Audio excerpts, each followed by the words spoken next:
Ready? Okay. It's us. We're back. We're back. It's We're us, doing the yes. thing. Well, We're all hey definitely hey now. Welcome to the Stormy Dragon Tavern. We have an adventure in line for you. It is Stars Without Number with the crew of the Gloved Molotov, you know. Good times shall be had, unless anybody has to hear me speak French. Who let this filthy Briton in here? Breton. It is just that nobody stopped me. Anyway, I'm being said. I heard one person in France say that. Do that. Really? Yeah. Were they reinforcing a stereotype? Not sure. Like, I'm not sure if they were doing it on purpose or, like, sardonically. Okay. Shall we play a role-playing game? Yes. Okay. Yes, Daddy. So, what happened last time? It was a lot of downtime shenanigans. Pim has a female echo armature now, and is Confusing Lockie. confusing a lot of people. Mostly Lockie. Yes, because this femme Pim arrived at Lockie's side with no context, gave him a disturbingly well designed paper plate macaroni rendition of Lockie, and then walked away with no context. While Lockie has been getting in trouble with flight control because he went on an adventure out in a Science. two-man fighter craft and absolutely botched the test shot of the massive stupid gun attached to the bottom of this fighter craft. I think we've established that Lockie should not be trusted to do science alone. All with Charles.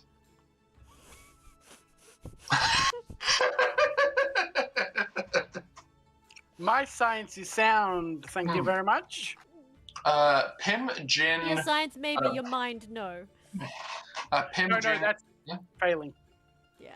Pim, Jin, Charles, and Dimitri also went shopping and acquired a variety of things. Unfortunately, the vendor that they went to didn't have much in the way of medical technology, though Charles did manage to abscond with some quite fine bottles of well-aged Althus spirits. What happened? Katalina rode off into the wastes and found her Flew mother. off, then rode off. Yes, Hijacking Tazi. indeed. Tazi was reluctantly okay with this, but was more than happy to leave Katalina there if there was any sense of danger, because war zone, actual literal war zone. And Catalina basically told Tazi to look after herself first. Okay, so what we're going to do is start with Lucky. Oh dear. Lucky. Yes. To make a long story short, you have just spent the last 15 minutes in the office of the Harbonan flight commander. He has been scolding you with no uncertain terms and has been basically unnecessary. You know that whole thing when you mess up so badly, the person who is scolding you forgets that you can retain information and just repeats the same points over and over and over, and you're like, yeah, I heard you like 10 times ago, please stop. It's that. And so you have had drilled into you, we're at war, what you did endangered lives and threatened the fragile peace between the Zaza and the Harbonan settlers. You are grounded from any and all manned Harbonan flights launched from this location, and they will not allow a vehicle to land that you are flying. After about the third repetition, what's this guy look like? He's in his 50s, while most people in Harbona have some semblance of long hair. He is fully bald and probably couldn't support any amount of head hair if he tried. But he does have decently fuzzy, big, curly lamb chops on the side of his face. Is he tall or short or He's of average height. stocky? Or He's also of average build. He's a pretty unimpressive looking man, but has clearly earned his station. So after about the third repetition, Lockie's just going to stand up over the desk, over him, like loom over him to get the point of he should be quiet now. Okay. Right, so we're done. I mean, I understand, like, just trying to help your boys test something, stop him from blowing himself up. No worries. Won't take the controls next time. Not a problem. Did I say that you were excused? You got more to say? No. I'll keep my feet on the ground. Okay. Good. And then just walk off. Okay. You walk out into the main assembly area as part of this bonkers underground bunker.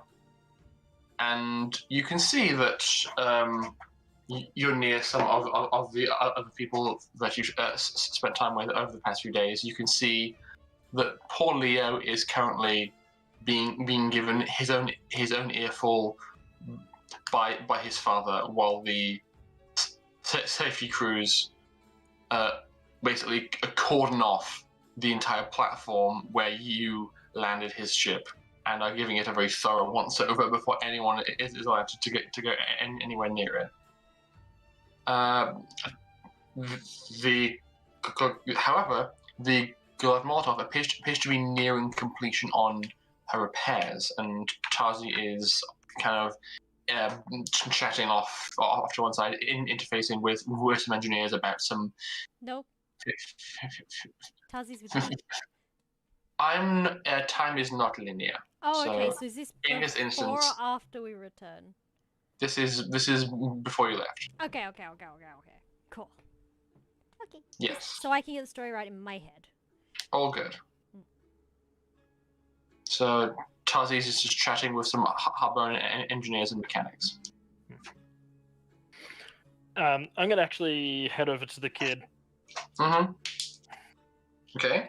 Kind of loom around, but not enough to interrupt, but enough that his father can probably see me out of the corner of his eye to get the idea of I need to talk to him. Mm-hmm. As you approach, you kind of overhear more of a somber, serious part of this dress down. It's kind of Leo's father saying, "Look, if your mother was still here, it would not be as big of an issue for me to split work and parenting. And I appreciate that you want to help, but you're doing more harm than good. Just take a step back. Work on this assembly line. You're smart. You're motivated. Stop feeling like you have to save everyone with one big gun." And Leo is looking very like sheepish at this point. He's kind of doing the whole hands in pockets, dirt kicking, going, "Okay, Papa." Yeah, I'm gonna wait till they're done chatting before. Yeah. His dad goes for a hug, and he gets a very sheepish, reluctant one from Leo, and then he just kind of awkwardly walks off because he's trying to be a good dad, but he's having a hard time. So he's giving his kid some space and is walking away. Hey, kid. Yeah? Just gonna walk over, my arm on his shoulder. You know your father's right. You're a smart lad, and you've got some good ideas, but you're trying to rush those ideas. And you can take it from me, it's not a good idea. You gotta take a step back and take it a bit slower. We're so close, though. I want to be able to help. I know. And you got the right spirit, but you just gotta take it down a few notches. Don't be too enthusiastic about it. You cut corners if you do that. I still say my first core alignment was fine. You might be right. But do safer tests next time. Spend more time on it, work on it. The tests are so boring. Yeah, that's how you make sure you come back to your father in one piece. Yeah, you're right. Maybe I should cut back on the caffeine pills. That's definitely a good start. Okay. Lockie's gonna put his hand out, expecting him to give the caffeine pills that he knows that he's got in his pocket. He gives you this initial look of, what? And then goes, fine. Pulls out like a half full, like sealed tin of pills and goes, You're a good kid. You gotta make your dad proud one day. okay, Good work, mate. I'll try my best. On the assembly line, I guess. Work on the assembly line for a bit, but do some sketches and stuff. Keep those ideas flowing, at least. Okay. Good lad. He turns and begins to walk away. Roll me a perception check. You gave an inch. You gave an inch. He's going to take a mile. What have you done? No, right, not a D20. Oh. That's a 6. 6? So 5. Never mind. I'm assuming he's got a second pack of caffeine pills. That you didn't hear. Yes. God damn it. Okay. As he kind of just standing around awkwardly, that very short man, Dominic, who initially gave you the hookup for the fancy tools, rides over on his scissor lift, going, and it seems to be in reverse. So as he approaches, just goes.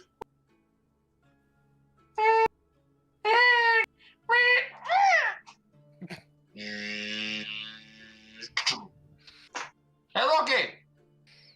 Yeah, mate, what's up? You menace to society? Here you go. He just tosses a big bag at you. I'm a menace to every society. It's nothing new. Well, apparently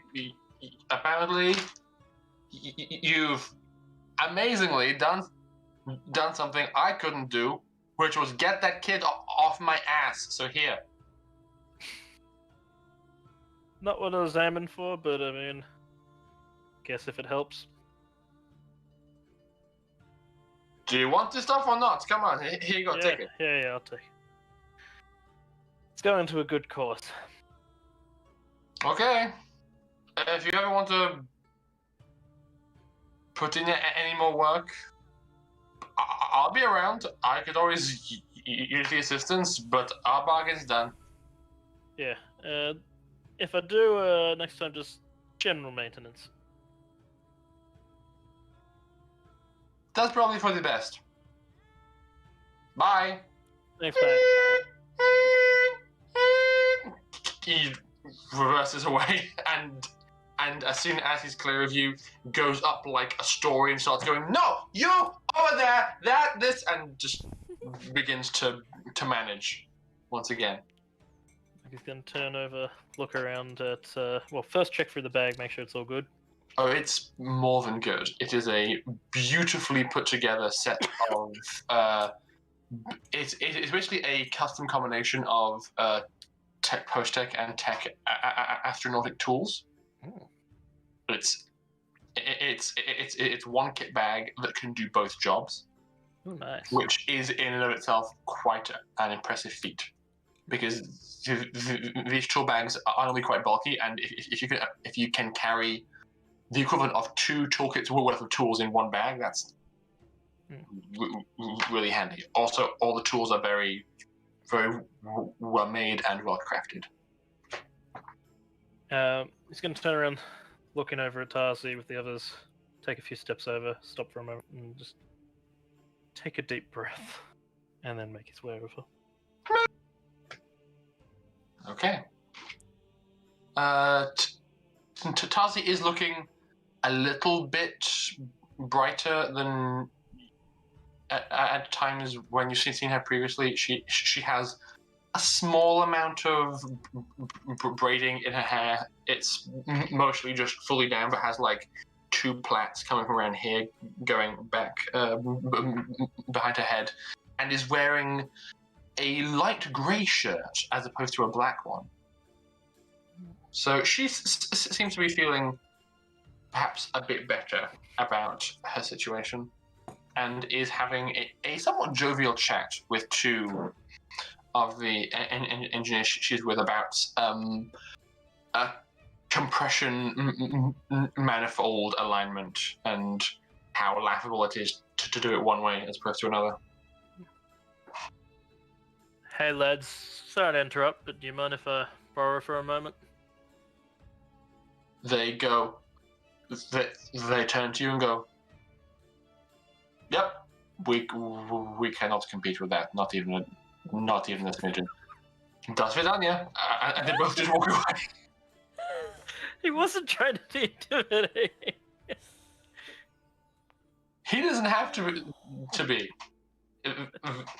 You get the vibe that they were like, "Yep, we're laying the groundwork. Maybe we can get with this girl." Nope. Here comes a hug. We're done. Bye. Little they know he's basically a big brother to her. They have no idea. Mind if we sit down a moment? Okay. Fine. She gestures to a nearby crate. He puts the toolkit between them. Just I got you a little something. It's nothing special, but Okay. might help. What is it? Have a look. She looks at it, goes to reach for it, and says, "It's not going to explode, is it?" No. Okay. Best prank ever. You remember my 23rd birthday present, right? You know, a few weeks after we got you? We remember that we said we'd never talk about that again. This is one time. I got the Okay. ratios all wrong.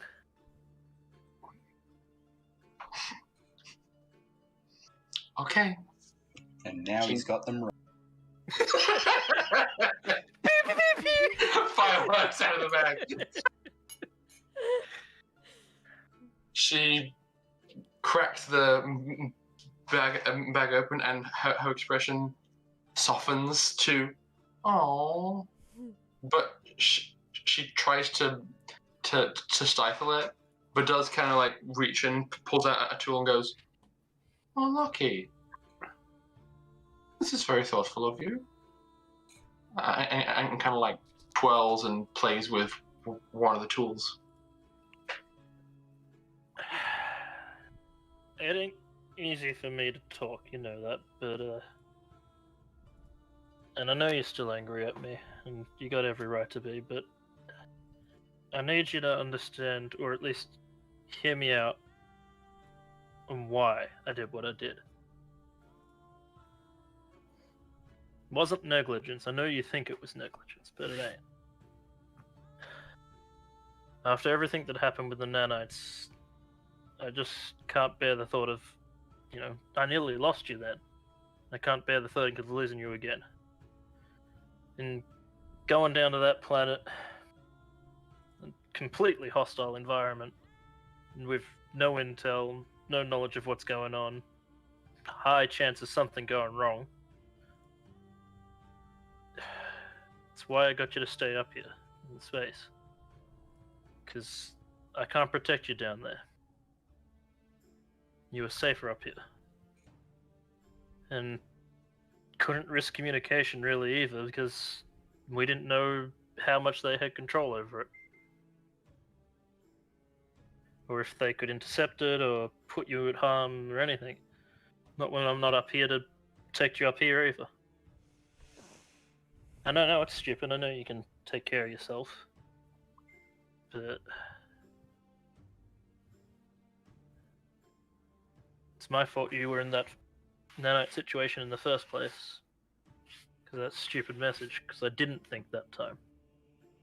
So this time I don't know, overthought it, I guess.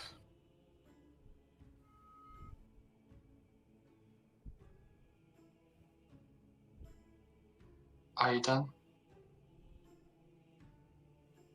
Kind of, I don't know.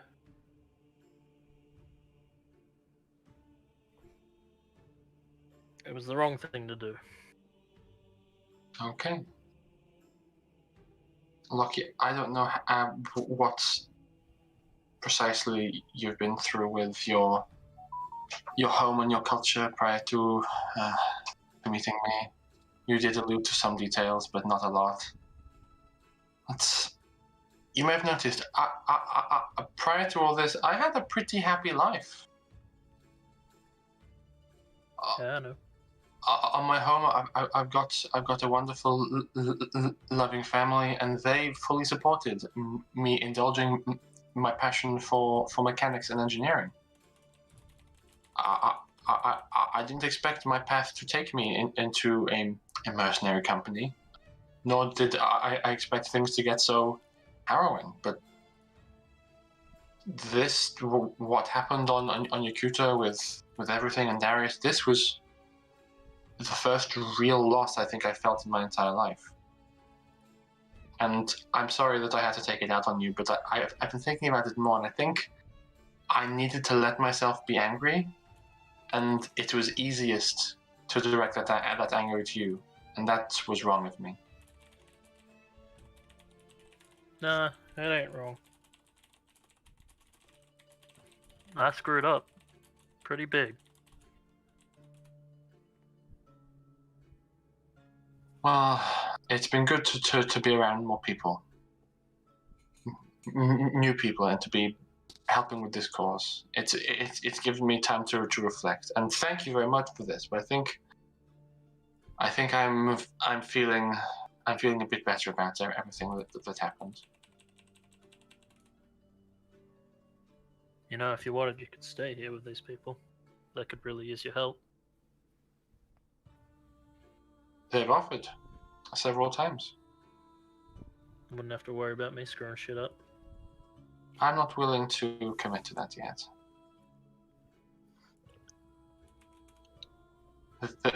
That big old cruise of yours is a lot of work just for Dimitri. And I guess maybe I'd miss you a bit.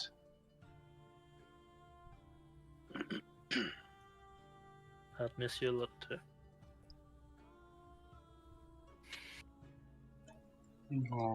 I promise no more dumb decisions.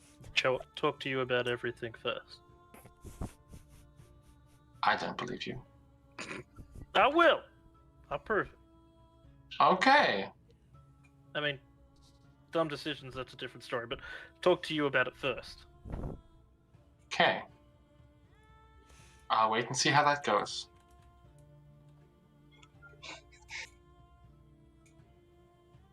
It's just sit there for a moment. And then just, like, grab her into a big hug.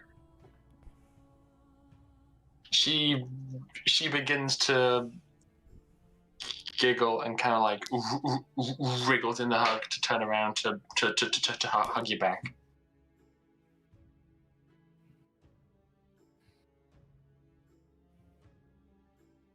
I'll let you get back to it. I got some stuff I got to take care of. Okay. Thanks for coming to see me.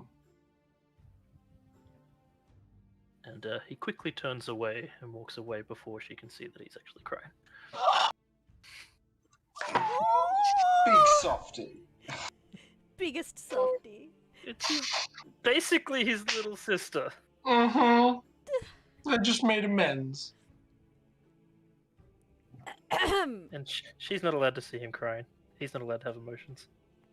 That's so cute. Who does see you cry though? No one. No one? No one.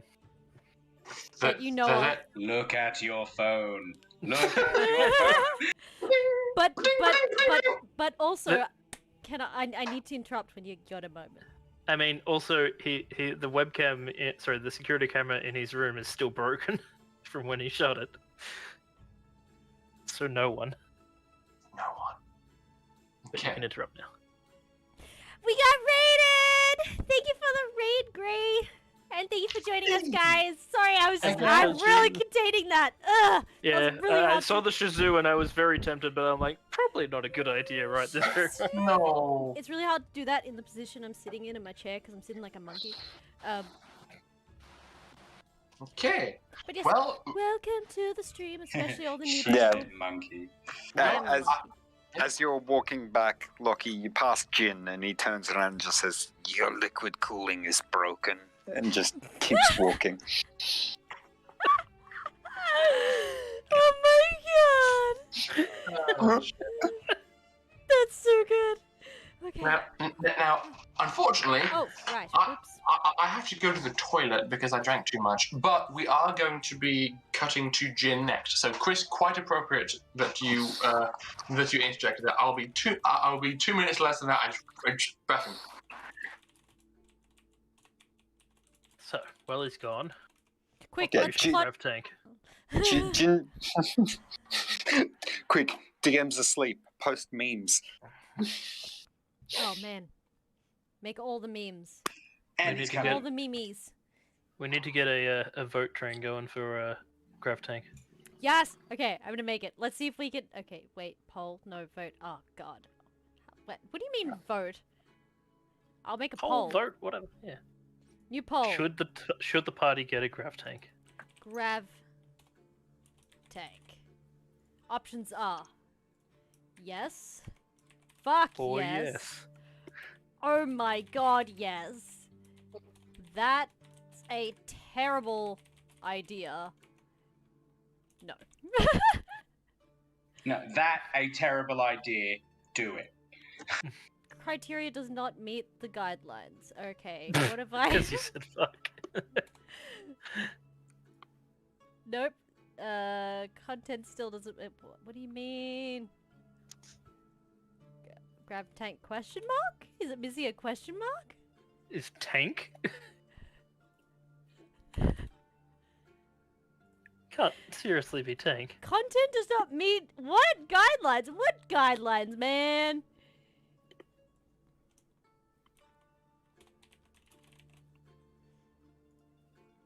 Oh, okay. It didn't like my shortening of the F word. My bad.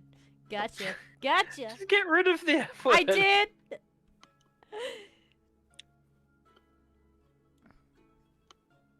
Well, you know, I'm Aussie. We're all Aussie here. It makes it hard to not swear. Have you seen me try not to swear? It's pretty funny. I'm really disappointed that that's a terrible idea doesn't have but yes. Nothing Yeah. happened. Okay. Nothing happened in your absence, Rory. What did you do? Nothing. How many grav tanks did you spawn? All of them. Damn it, he's onto us, guys. He knows us too well. Look, you're thinking about this the wrong way. You have to go, can we get a tank that is part of the ship that we can detach it when we need it. Oh god, yes. You I say want an that, orbital drop of a tank. all I'm hearing is Maker. Like, Oh. Anyway, Jin, Yes. you have some things you're having to do. You have been able to acquire some parts to work on various projects from a very eccentric, wealthy collector who wasn't forced to hand over components like other people were. And I believe your intent was to talk to some people. I wanted to talk to the patients first. Yeah, sure thing.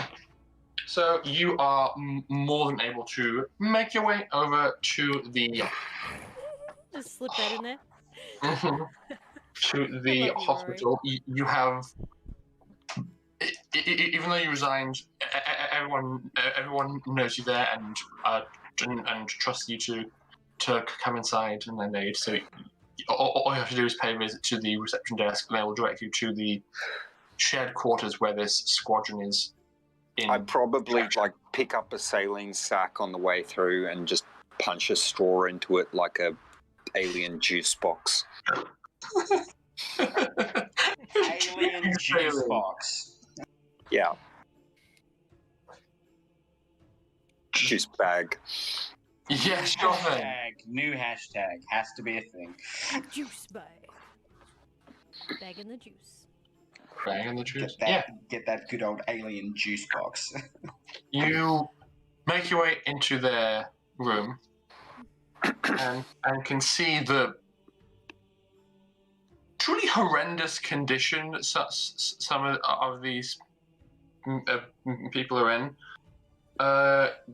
Just to reiterate, you've got poor Oleg, who has his legs up and raised because his feet and one part of his lower leg's missing.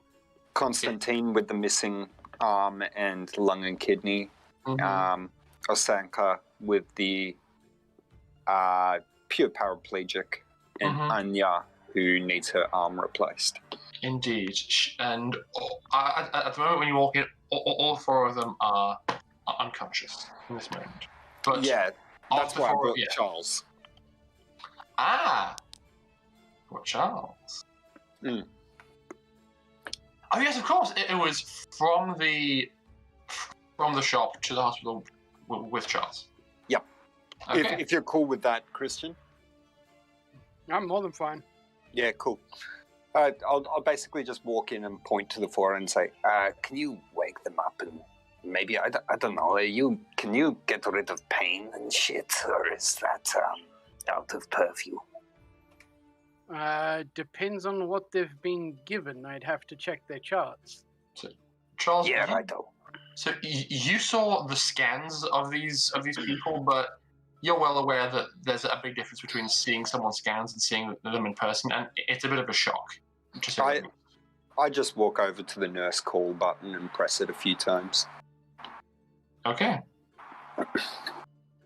You know that's only meant for emergencies, right? Yeah, right. And I just keep pressing it. Of course I know that. Sounds Doors fly open. Two nurses rush in with a crash cart. It's fine. You don't. No need for the crash cart. I want that one, and that one's charts, please. Jin, what the hell? What do you mean, what the hell? I'm looking after my patients. Then come and ask us at the desk. Don't press the emergency call button. I mean, time is valuable and all that, right? Fine. It's fine. Fine.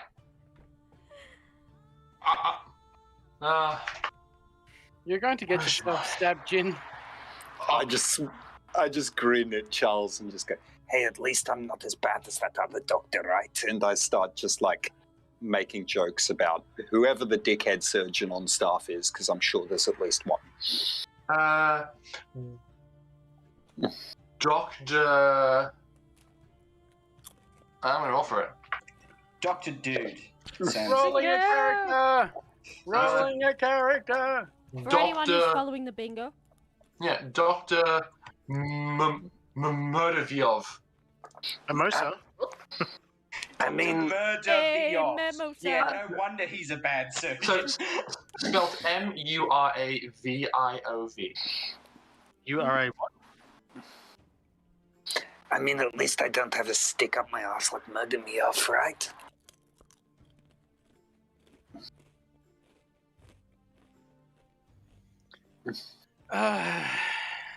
Charles, roll me a tech medical, please, as you peruse their charts that get brought in by a very displeased-looking nurse.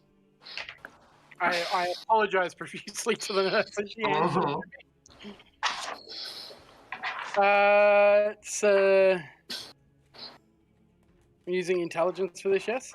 Yes. In the That's meantime, I'm 7. just throwing Charles under the bus. It's not my fault. He said he was in the rush. 7, you said? Yes. Okay. They have been given pretty strong but fairly standard issue pain and coma-inducing drugs for this kind of situation. You're confident that of the 4 of them, it would be far easiest to wake up Anya because she isn't on any coma medication. Is just pretty heavily sedated for her lack of a hand and arm. The next best option for talking to someone would be Oleg, who, and now that I see his name is quite unfortunate, that poor Oleg is missing part of his leg. Oleg.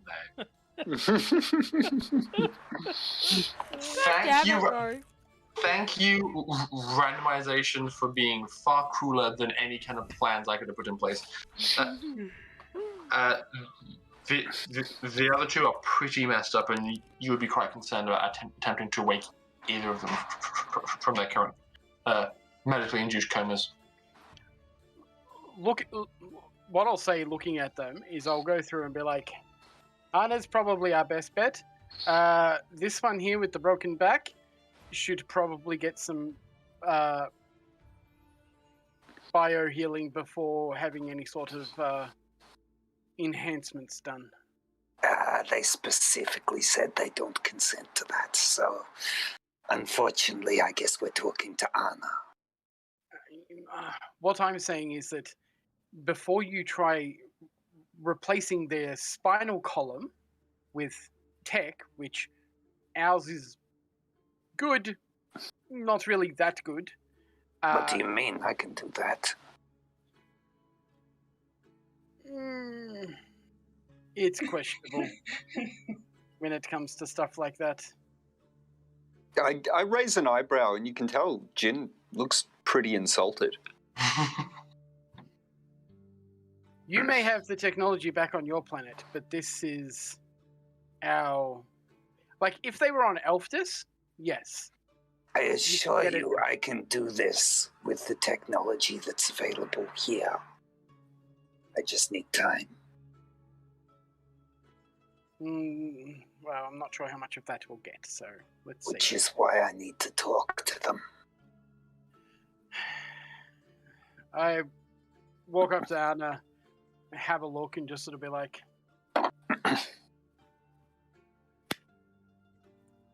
I'm not going to grow anything back. I am just going to stop it from hurting. Be my guest, I presume.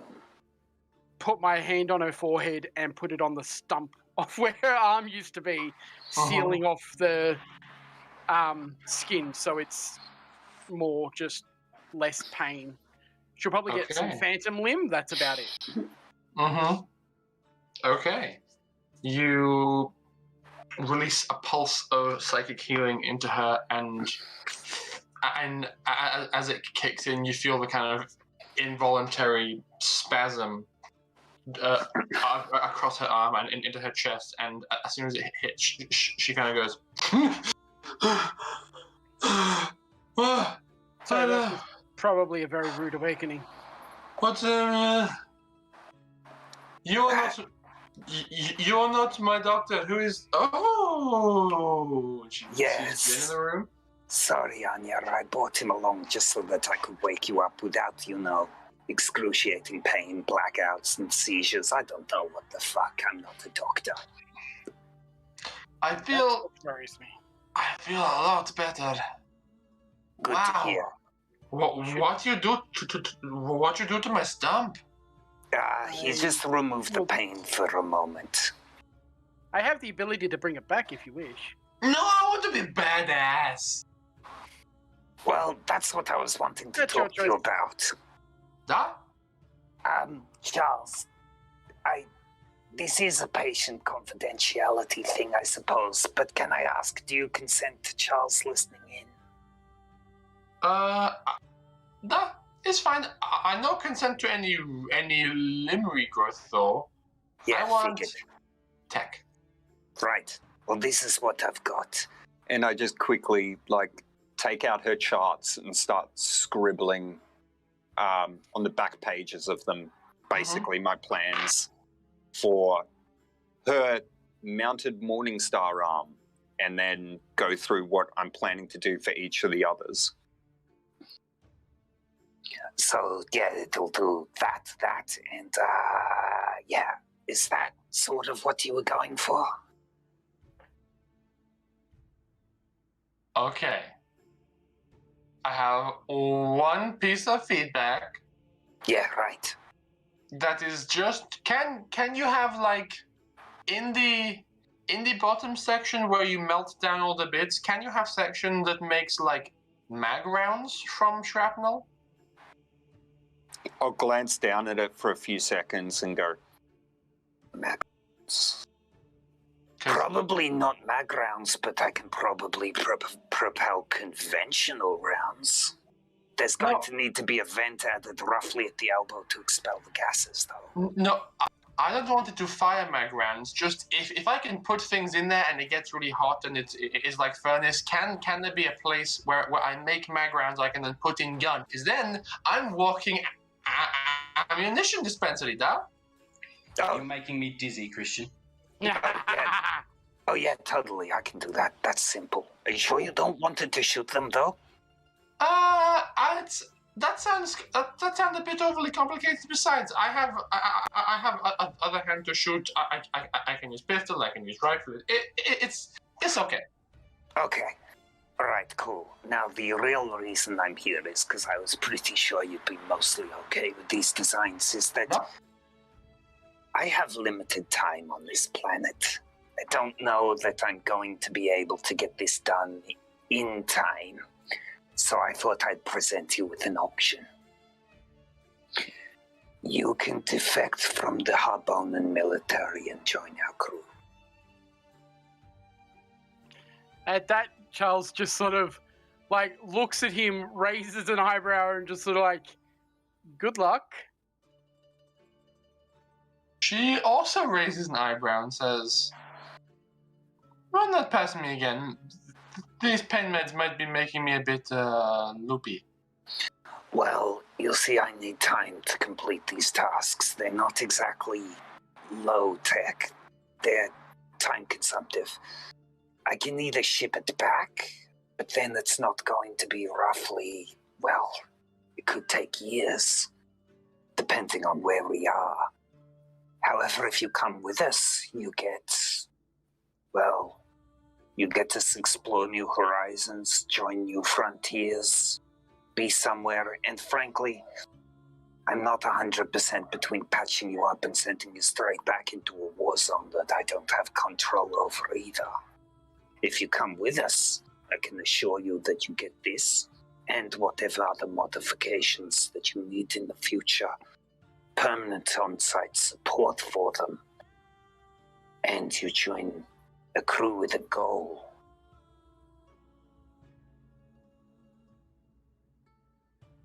Persuasion, please. Yeah, Alice, can you roll that one? I can. Give me a second. 6 and 1, so 7. Not bad. What are your bonuses? It's either a +1 or flat. I can't remember my charisma score. I'm sorry. I know that persuasion is 0, but my charisma might be +1. Your charisma is +1. And your persuasion is indeed 0. So yeah, it's an 8. Yeah, okay. She... I know she's still cocked, but she says, "Look, Jin, I'm not going to run away from my home if it is in danger. If I were to have confidence that this war could end, or that peace could be obtained, then I would consider it. I really would. You seem like a badass guy who can make us awesome people, but I don't want to walk away from my people." I raise one finger and I thought you might say that. And I call Katalina. And just take Charles's compad for a second and call Katalina. And just wait for Katalina to answer. At what point in time is this? So Jin just saw Tazi.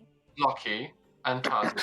Yeah. I would say that you are still inside the compound, but are on your motorbike and are looking for Tazi to get a ride. So you know that you're going to go and see your mother very soon. And as you're kind of like, as you're like on the bike, but just slowly scooting around to try and find her, your watch begins to ring. Am I wearing a helmet? Probably not, let's be honest. Yeah, probably not. Yeah, let's be honest. She doesn't have... I guess at this point she probably would have a Bluetooth speaker because she's not had a compad for ages. She's just been using the watch. Yeah. She'll boop the thing and be like, "What's up? What do you want? How are you doing? Need something?" I don't answer any of those questions and immediately begin my own question, which is... You do hear this really weird, like, wind tunneling noise, like... Katalina, what is your primary objective between the Harbonan and Yakutan war? What do you mean primary objective? I want it to end. Thank you. And I hang up on you. He's a strange one. I turn back to Anya and just go, There's people on the crew who I don't think they're going to stop contributing to this fucked up catastrophe until the war ends one way or another either. The reality is, as you watched our ship take out an effectively entire Yakutan fleet, I have a feeling that if you want to really make the greatest difference, you come with us anyway. Wait, you did what now? Is there news about what happened to the Yakutan fleet across Harbonan news? At that point, I grab my compad back and I play the sensor data from the Milan. Yeah. Of Charles's last barrage blowing up the Yakutan capital ship. Okay. She kind of sits forward in her chair as Tim beams the information down from the Melange compad, and she's seeing like the ancillary HUD warnings of like danger. Various parts of the Milan are in trouble, and you're like trading fire with this carrier craft, and then this giant ship getting absolutely annihilated, and it's like she's watching a sport. She's like, that was a mistake. At that point, I just sort of like grab her arm and send another healing pulse to it. Oh, what damage I can. You're better than the drugs, Dr. Charles. It's what I do. I think I think I had a few ribs cracked down here. Oh, that's better. I breathe easy now.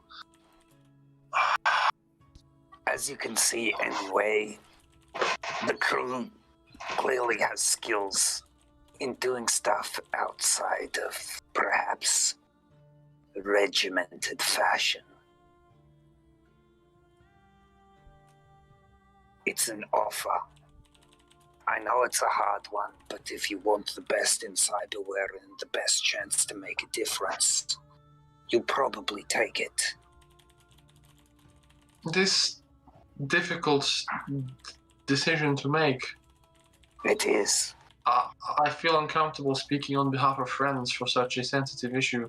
We're about to wake them up. What? No, they are. You see them all the pieces. Which is why Charles is here. Walks over and grabs the guy without a leg, or a leg, and starts healing what he can without changing shape. Okay. And while he's there, he's checking the rest of the body for any internal hemorrhaging or anything like that, and heals that as well. Okay. It's why I'm here. I need your consent for these, obviously, and each of your crew will need to make their own decision. But I wanted the offer to come from me directly rather than you miss the opportunity to make a real difference. Charles, can you make me an evade roll? An evade roll? Yes. So that's D20. D20.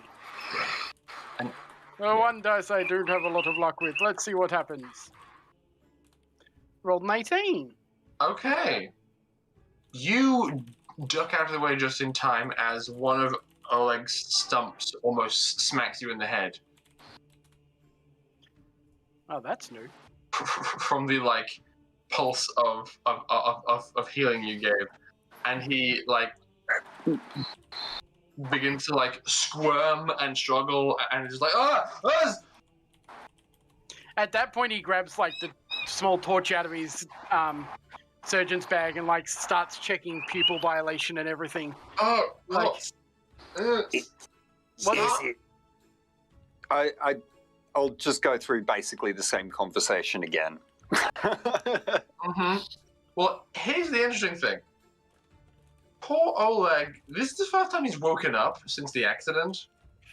Oh, in that case, I'll explain context as well, what Anya's spoken to me about, what I'm planning to do with his augmentations, the offer, all of that sort of thing. Explain, look, man, you're in bad shape, but I reckon I can not only give you a better chance at life, but a better opportunity to fulfill it. Okay. The entire time you're talking to him, he can't tear his eyes away from his lower half because they're propped up. And though he had a conversation with his squad when they were all fine and hearty about, how badass would it be if we got all this cool tech if we get injured. He's coming to terms with the fact that that's now a reality. Yeah. And I'm going to apologize for waking it up and basically explain the reality in my slightly blunt way. Okay. Your legs are gone. Verschnicket. We can replace them. We can rebuild you. I understand this could have been seen in jest, and that's the other reason I'm waking you up. I want consent for this shit before I go ahead and give you some, well, frankly, badass modifications, yes. It's still important I hear it from you. Consent to badass modifications. And possibly the ability to walk again, let's be honest. Walking is good. It helps me get places. I can do that. Alternatively, Dr. Charles right here can replace your feet and legs with normal human ones using psionics. But I want to be badass. We had conversation. Andrew, we had conversation. Yes, I know we had conversation. And I want. Yes, I want. Yes, it's like half sedated, drunken cross-talk about, I heard, and how cool I want to be. In that case, I'll keep pushing it. The best option for you, in my opinion, if you want to make a difference in the war, get badass modifications, is to come with us. Okay. Well, what is your crew's next move? Where you go from here? Are you going to be hanging around and helping us? That depends on what happens when all of us can finally get together and discuss whether or not we're staying to finish this war. Looking at Jin. We're up in the air at the moment, but I assure you, our goals, they seem noble. Okay. Well, Anya and I are... Yeah, we tentatively on board. I suspect Konstantin and Oksana will be maybe to yes. Depends on how you feel about on properly joining fight. If you can guarantee you're going to hang around and help us kick some ass and end this war, bring it on. Let's join the... Who are you people again? The Gloved Molotov. That's a badass name. Let's join the Gloved Molotov. I just chuckle a bit and go, All right, then. Well, in that case, I'll quickly write up 2 quick consent forms to their release from and retirement from the military, and I'll offer it to them. They don't sign them. But I'll place them there in front of them. Yes. You place them there, and they go, you get us a guarantee that you're hanging around and helping out. Then okay. all right. That's fair. Charles, can we possibly talk to the other 2 while they're still asleep? No, I'm a biostiotic. I'm not a telepath. Molly, Molly's not here. I'm just reminding you that she exists. I know that she exists, Plenty of telepaths exist. They are still not in the room. again, I'm just going to keep healing people until any damage that may be fatal is healed. All right, I'll shrug and go, All right, well, next one then. Okay.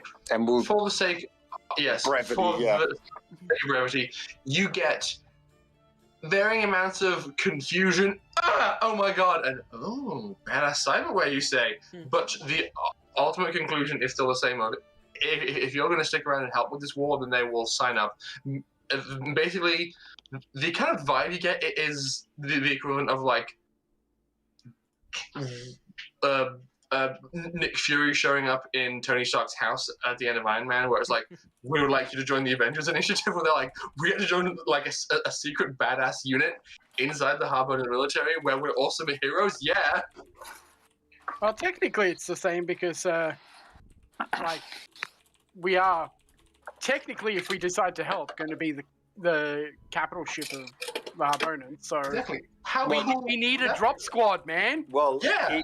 even if we don't decide to help, we're still going to help just outside of the military. So Yeah. that's already guaranteed that our path is not necessarily going to be part of the military, but we're going to take action anyway. They just want some kind of confirmation, depending on what form that cooperation takes. I'll basically explain to them that they'd be under our command, not the military's. Yeah. So tentative yes. Have a conversation with the council is basically the next step, and confirm what the deal is with the Gloved Molotov crew. Beautiful. Thank you very much, all 4 of you. Okay, can you, Oksana, who is just like probably the least with it of the 4, is like, could you send in us? I was enjoying it. I was enjoying the coma. Yeah, no fair. And I tap the call button a few times again. At that point, I telekinetically pull it away from him. All right, well, if you want to deal with this, Charles, I've got to go talk to a council. Should I wait until you guys have 4 decided nurses what coming in with 2 crash carts. What is... Sorry, it was Jin. Yeah, like, these Love guys story. probably need a rest. And I start walking out the room. Doctor, get him out of here. I shall. Okay. I like his work. I don't like his methods. I might be back later for anyone that isn't in the market for modifications. That would be appreciated. Might have to send a note to her mother and see if she can send some biosotic healers down here to help at some point. Okay. And you head on out. Yes, I head out pulling Jin behind me. Easy, easy, easy. Don't need to shove me so much. You're causing problems. I'm always causing problems. I also cause solutions. Yes, but the solutions are being outweighed by the problems at the moment, so... But the problems are solutions. Can I just continually have this argument as we go? Ah, yes. And now, we're going to cut across to Katalina. Oh, shit. Oh, shit. Your turn, baby. So, when last we saw Katalina, you were in a fond embrace with your mother that went for quite a while. We're just gonna horizontal wipe past the post-hug awkwardness and cut to the two of you kind of sitting off to one side, kind of in a ramshackle ruin of a Zaza hut. There's a small pit in the center, and there's a pile of dirt that's kind of radiating some phosphorescence and making some warmth for the two of you, and it's casting shadows on the walls behind you, and it's just the two of you alone across from each other. So I'm gonna presume that Katalina set a timer for when she left to know how long she has. Yes. I presume it's probably been at least an hour and a half. It's been about half an hour. Yep, since she got here, which means it's been an hour and a half since she left Tarzi. Because it was an hour trip. Clothes. Beautiful clothes. Okay. So she'll just look down at the time and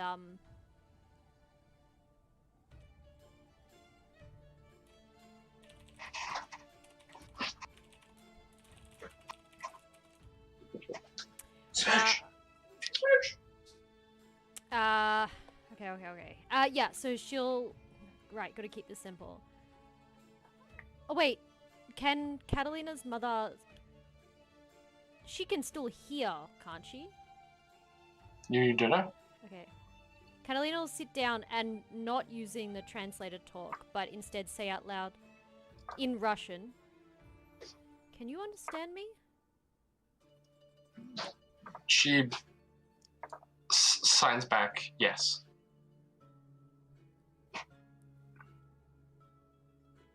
I'm gonna put the accent on, even though it doesn't make sense, but I'm gonna do it just because it's really hard for me to differentiate the character otherwise. It's so awkward Okay. otherwise. But she's speaking in Russian.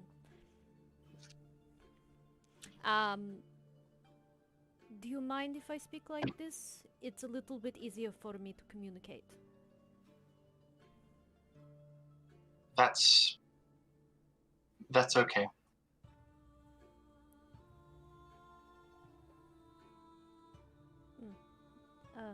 Thank you. How are you, Mama? I've missed you. I'm okay.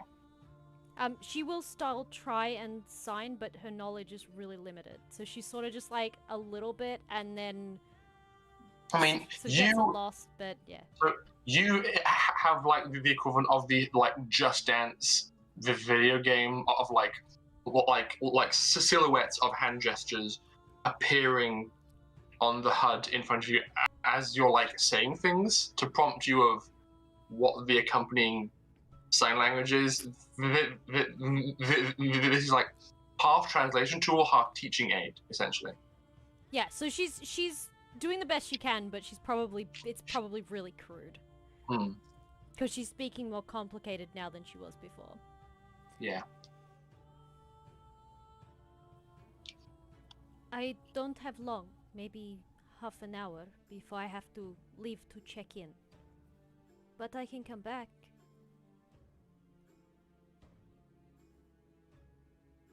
She kind of looks awkwardly at you for a little bit and signs, "That would be nice." Are you happy here, Mama?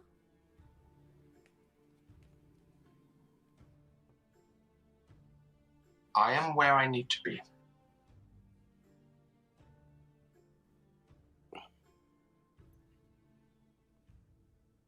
I don't want to make this awkward, but should you ever want to return home, I might have a way for you to change back. But only if you wish. Explain, please.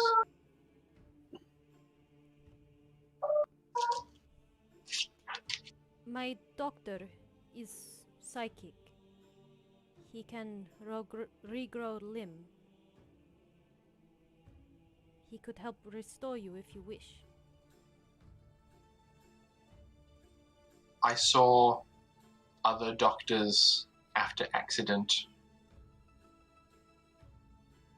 They not think this is possible. Oh, it's very much possible. But she Went doesn't to the know. wrong doctor. Katalina just smiles and goes, "There is a lot I thought not possible.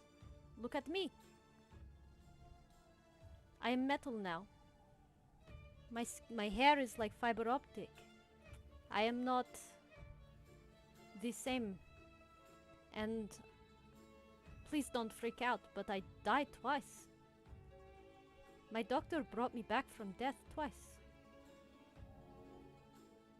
Join the club. Like mother or like daughter.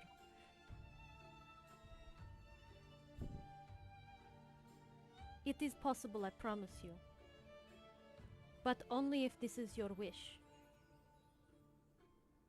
We all miss you.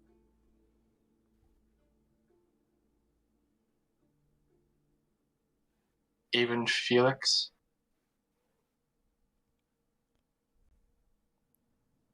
He won't speak of you, and I think it is because his heart is broken.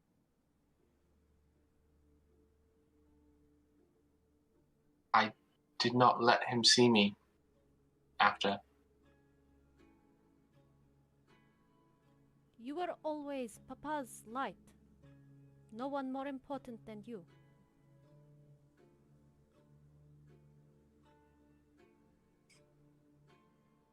I did not think he would love me after everything.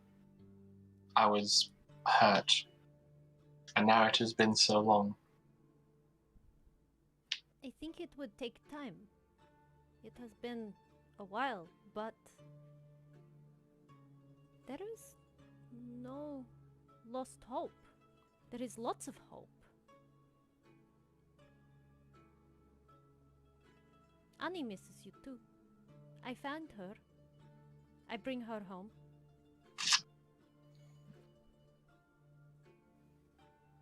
Why was she not home? Do you not get news of Harbonan activity? Military updates. Katalina grabs or like reaches out for the equivalent of her hands. She will gingerly reciprocate. And she'll pseudo hold her hands. It's more the gesture than obviously the tactile feel, but yeah. A lot has happened. Annie was taken by the Yakutans. I'm surprised they did not tell you this. But I brought her home. I find her and bring her home. She's safe and she is well. She's looking after Papa. The interior of the tinted V-shaped eyes that you can see are beginning to fog up.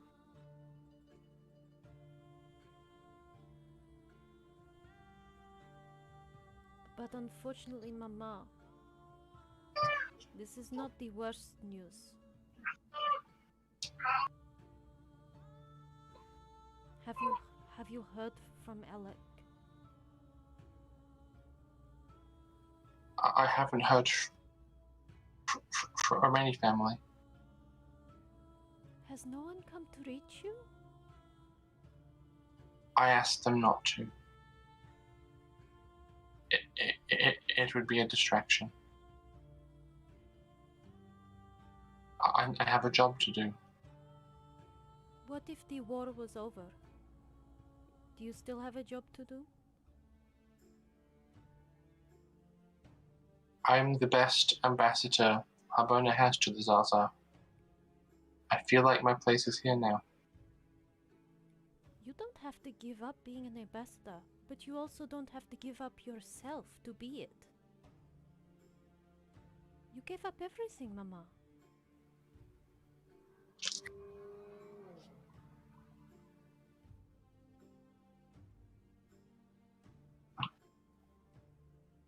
I don't think I can get it back.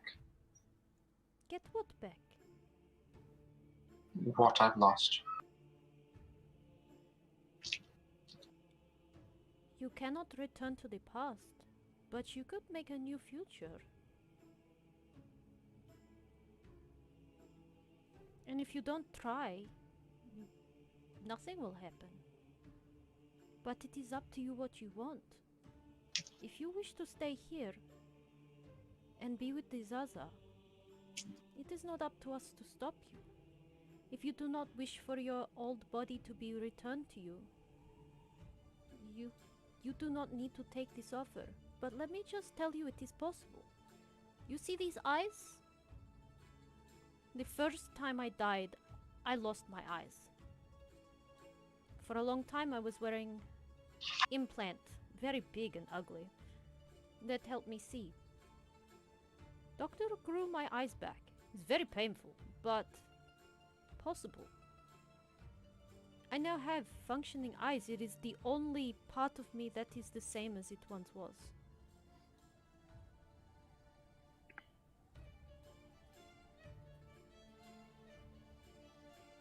I need time to think. That is okay. I don't ask you to make decision now. I can't really stay for much longer. I have maybe 10 minutes before I have to go back. 10 minutes is... And she, like, pauses.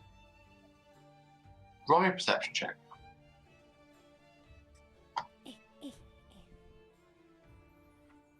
She's lost sense of time.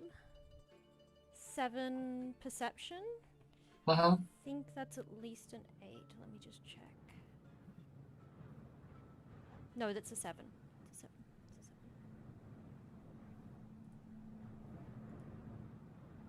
7. Okay.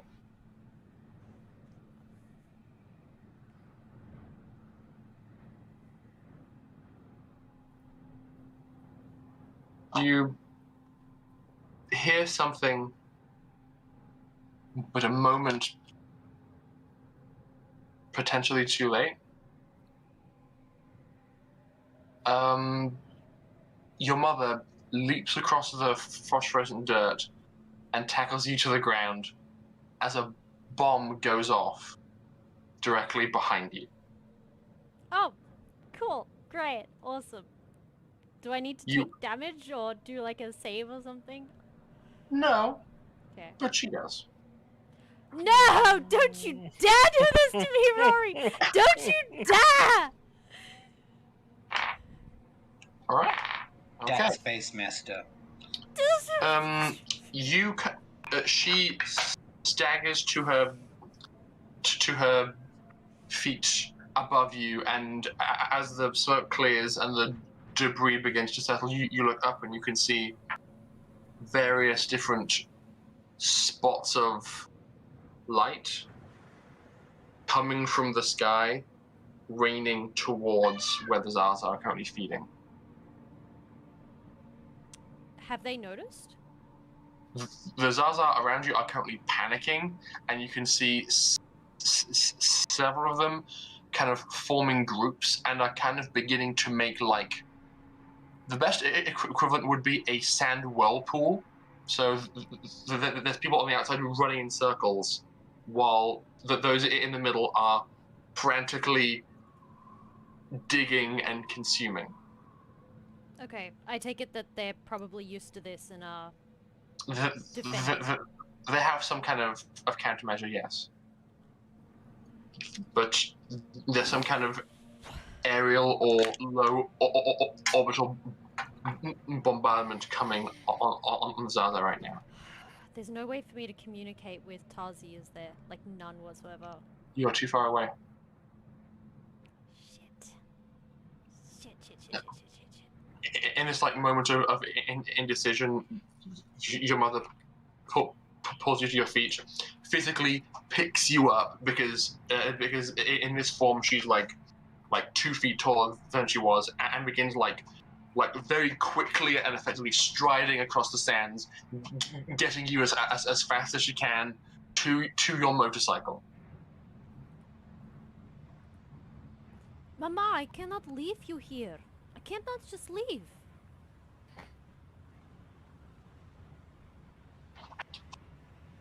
She isn't in a position to effectively communicate, but you can tell that based on the gear you're wearing that her like built-in scent gland is just emitting protect.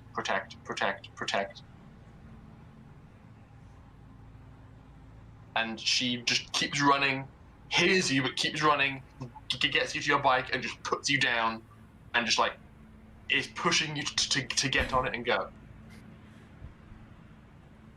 Katalina, like, just, oh, this is so hard. This is impossible for Katalina.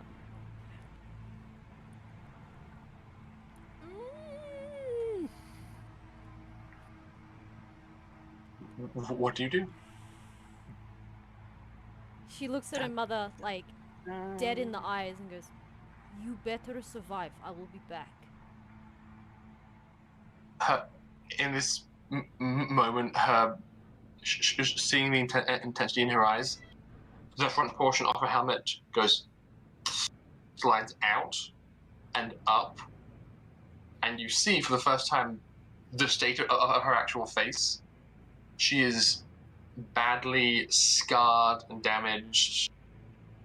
Oh. Her entire throat is just gutted, which is probably why she's communicating entirely with sign language, and she is quite literally been through the wars and looks like very messed up.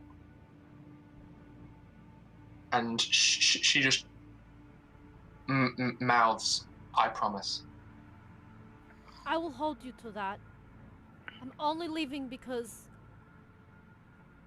I don't have time. And she like gives her mum a really quick big hug before she like gets on the bike and goes.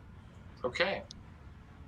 You mount up and speed away. As you do, you can see from the side view mirror on the bike, your mother slides her helmet back into place, looks around, and starts running back towards the Zaza and begins to help them with this frantic digging effort. You can see that the Zaza are just converging on these holes and are just somehow entering an underground space they are hastily building to protect themselves from this bombardment. And you ride away. Katalina may or may not be crying a little bit as she drives away. That's the hardest thing you've made her do, Rory, is leave her mother behind. Uh-huh. That was so mean! Damn it! I know it's a war zone, but damn it! It's a war zone! And she'll make her way to Tazi. And now we're gonna go to a break. Oh shit, is it that time already? It's indeed it is. Well, oh my darn. Mm-hmm. Okay. Shiitake mushrooms. Indeed. So, We'll be back in about 10, 15 minutes, and we will continue the emotional roller coaster Yeah. and see what this party can get up to next. We'll be back at about 10:2/5:2, depending on where you are in the world and how organized we are. And we will see you shortly. Holy moly, I need some time to process all of that. We will be back. Ah.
Hello. We're back. We're back. Everybody has obtained snacks, libations, other forms of emotional support. I'm sorry. I went and gave Ash a big hug because I needed emotional support. Oh!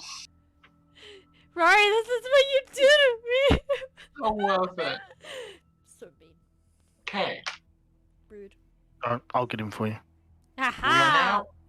You did already with Alec. What, so I was one up? We're now going to cut to Pim. So, darling Pim, you have obtained a pre-tech frying pan of all things. And you have a plan. Is it the intent to return to the Milan and get to work? Indeed. Okay. You are easily able to hop a shuttle up to the craft and get down to business. What do you start by doing with this frying pan? First of all, I'm going to go to the science lab. Uh-huh. And I'm going to, well, obviously I'm going to study the frying pan so that I can deconstruct it while also getting the most out of it that I can possibly do. Okay. Roll me science, if you wouldn't mind, Pim. Ah, yes. It is so good that I took those lessons from the old babushka. Yes, they helped immensely. With intelligence, yeah? Yes. Okay, I rolled a 7, plus 2, that's 9. Okay. Quite admirable. This is a very interesting frying pan.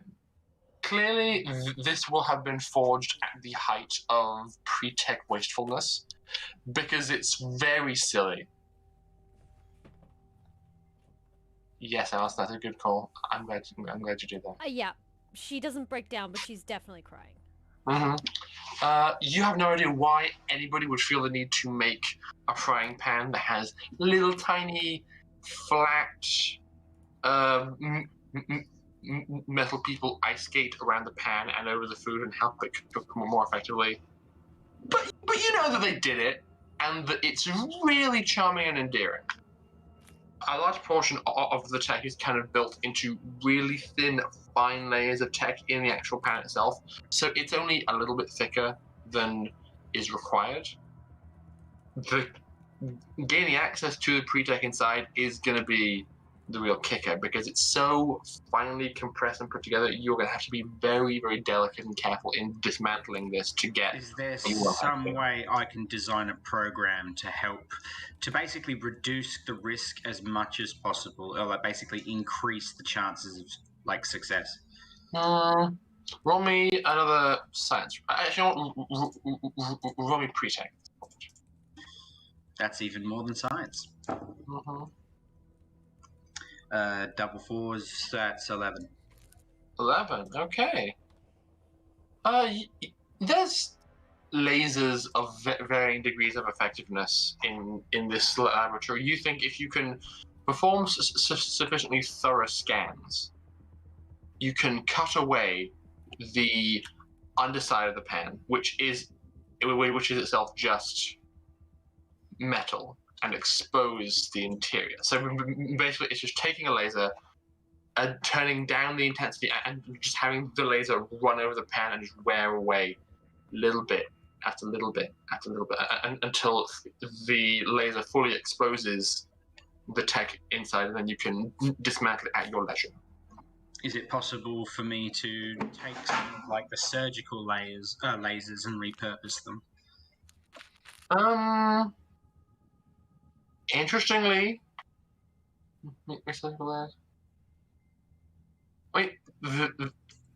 there's probably manufacturing lasers in the workshop that are more closely configured to do this job than surgical lasers. You need to do more work to a surgical laser to make it be this than the ones in the workshop. All right, I'll give it a go and try to repurpose. Okay, roll me tech post-tech to tinker around and figure out the system. That's not good. That's 4. No? Plus my bonuses. Give me a sec.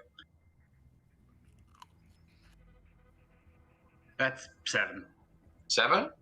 Okay, you think you've got a decent functional approximation of what you're after here. Yeah, I rolled a 1 and a 3. That wasn't good. It's not perfect, but you can. But by being physically involved in the actual cutting process, you think you can mitigate some of your calibration issues. All right, then I guess I'm going to take my pre-tech toolkit and use the science lab. Basically, just the best tools I have for the job. And I would like to deconstruct the pre-tech frying pan without buggering up, because I know there's a very real possibility that I'm going to do that. Okay. Roll me pre-tech with dexterity. Oof, that's a flat. Oh, not bad. That's 13. Sure, that's just not bad. Okay. Okay. I rolled an 11. Plus okay. 2. That's not bad. That's very good. It takes you the better part of a day of just like awkwardly hovering around this machine. More than once you feel like a calibration shift, and you panically hit the stop button. You adjust the mounting on the laser and make sure that the pan wasn't damaged. It's okay. You start it again, and over that day, you're just seeing the layers get cut away and cut away. It becomes very therapeutic after you get all the kinks worked out of your system, and by the end of the day, you have the interior exposed. It's very impressive. I have the pre-tech components now. Yes, you do. You can do with them what you will. So, what will you do with them? All right. The faces of the rest of the crew is not going to be great here. I'm going to use it to create a pre-tech repurposer so that I can repurpose the nanites. Oh, God. Okay.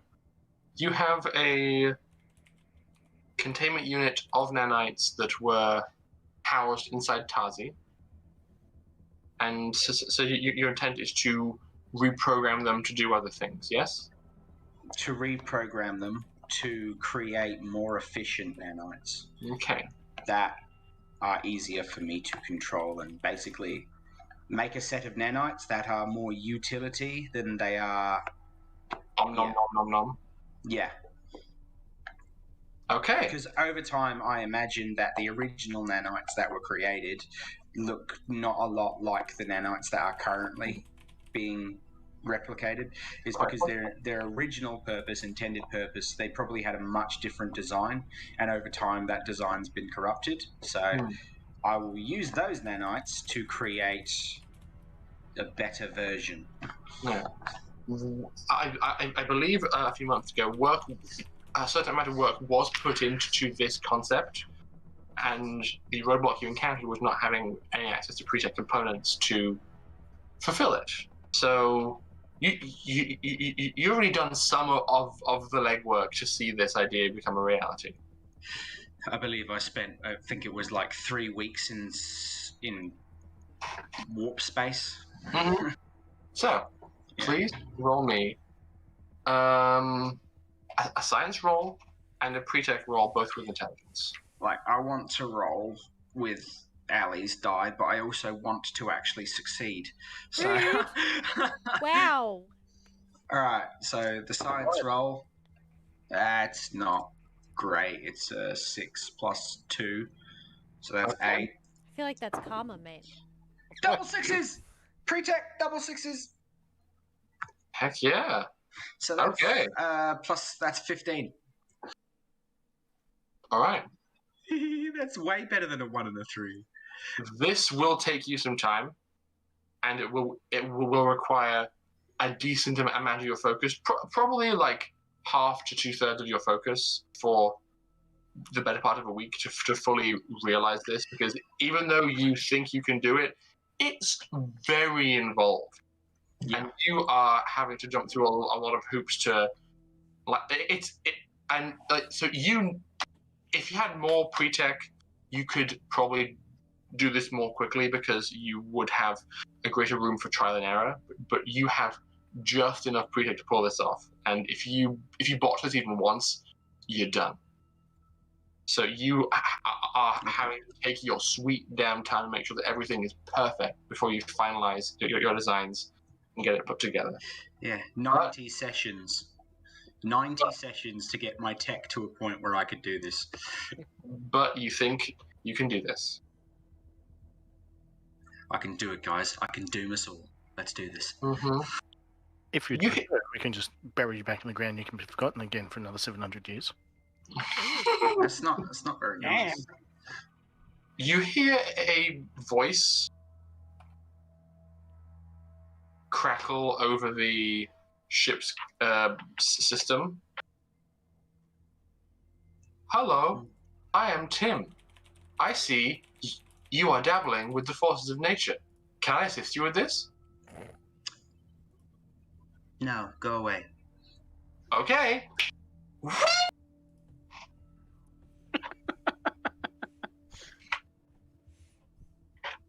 And you are left to your own devices. Ride of the Valkyries playing in your head as you get to work. No, not in my head. In the whole lab. Lab. Thank God Charles is on planet. And you have cued the music and you're getting to work. Now, Dimitri. You've been avoiding this. You've been trying to not do this. It is a lie. I've not been avoiding this at all. I've just been busy. More than a week has passed since the initial invitation, but now you've got Molly with you. She is there for emotional support. She can comfort you if need be, and you find yourself. I mean, if it's the next day, Dimitri could also pull or drag Katalina along, but I'm gonna leave this up to him. Would you invite anybody along to this with you? No, probably not. Yeah, you know what you're finding. I think that there will be words, and I do not need Catalina's hot head. Yeah, like I do not have hot head of my own. No, never mind. I was going to say embarrassment, but I don't feel that. Whatever. I think I just kind of maybe sneak off to family dinner by myself. Okay. You have, of course, the company of Molly with you. And she is very happy to be going to see new people, and the thought of food has her giddy.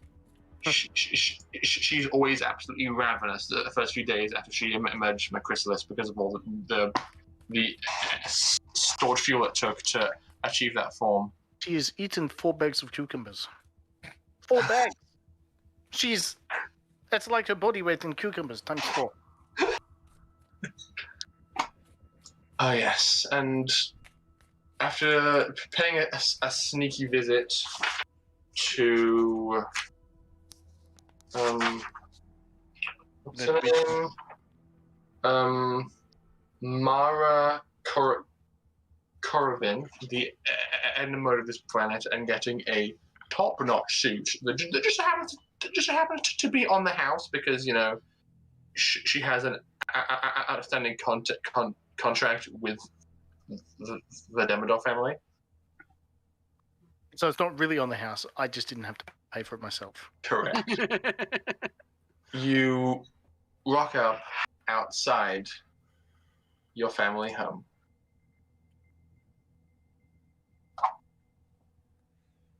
I look at my map. Oh. That's concerning.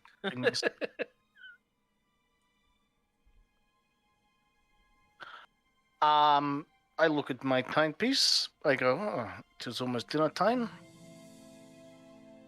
which is always 7 p.m. on the dot. I just walk in. Okay. You place your hand on the doorknob, and this is the same security system you had in your old house. It's biometric. It reads your fingerprint and yields to you immediately.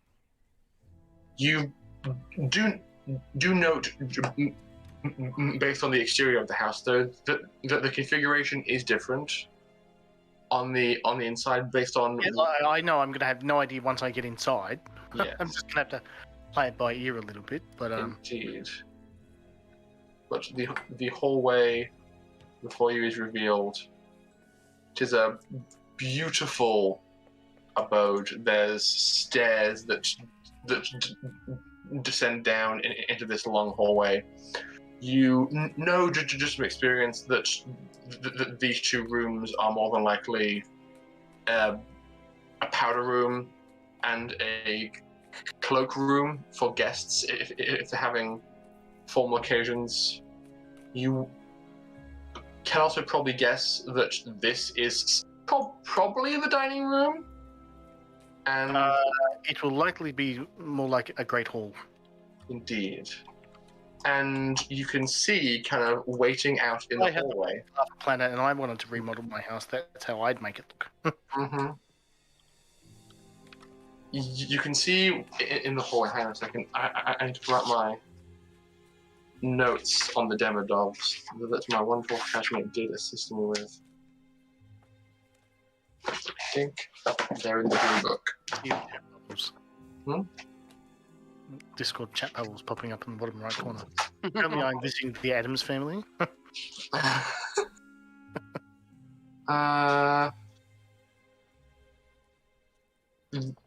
You see two family members in the hallway kind of just chatting, or kind of more just exchanging words in a low murmur. It is your brother, your brother Stefan, who's you've seen several times since you've been here, who's the military consultant for the family. Basically, interfaces with the Harbonan military on behalf of the Demidovs. And he's talking to your eldest brother, Nikita Demidov, who, as with all people you've seen, has long hair, a beard, and looks very much dressed for business. You recall in your time before leaving that he was being groomed for like business scale leadership, since he is the eldest. And they're having a quiet word and haven't really seen that you're there yet.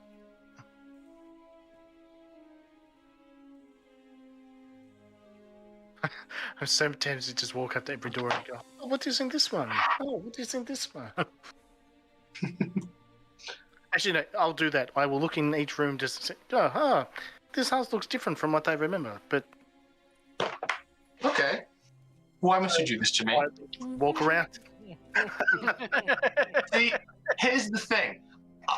I made the map, but I'm busy. I didn't furnish as much of the map as I would have liked. I'm sorry. That doesn't matter. There can be half the house. Like, maybe no one's had time to fill it up yet. No, there's things in the house, just I haven't put them in the house. I'm sorry. I wanted to use the cool map, but I tried the doors and they're locked. Oh boy. Well, you go to this door, which does indeed reveal a simple powder room. It is quite nice and well appointed. There is a toilet in there somewhere. And apparently it's French. Way? I don't know. Of course it is French. It is a powder room. Mm-hmm. Behold, a toilet. Magically appearing and moving toilet. Oh my god. It's only the finest for the Demidov family. Mm-hmm. Slightly haunted. You go to sit down That's and it. it moves. Da-da-da-dun. Da-da-da-dun. Da-da-da-dun. You go to sit down on this toilet and it moves. It then opens up and says, "Hello, please request seat temperature calibration." Terrifying. Grant's brother's us. Confirmed. And yes, across the way is a nice, well-appointed cloakroom. You can see that you are cutting it fine in terms of your arrival. All the styles of coats and jackets that you would expect to accompany your family are already in here, lined up from oldest to youngest, because it's that kind of family.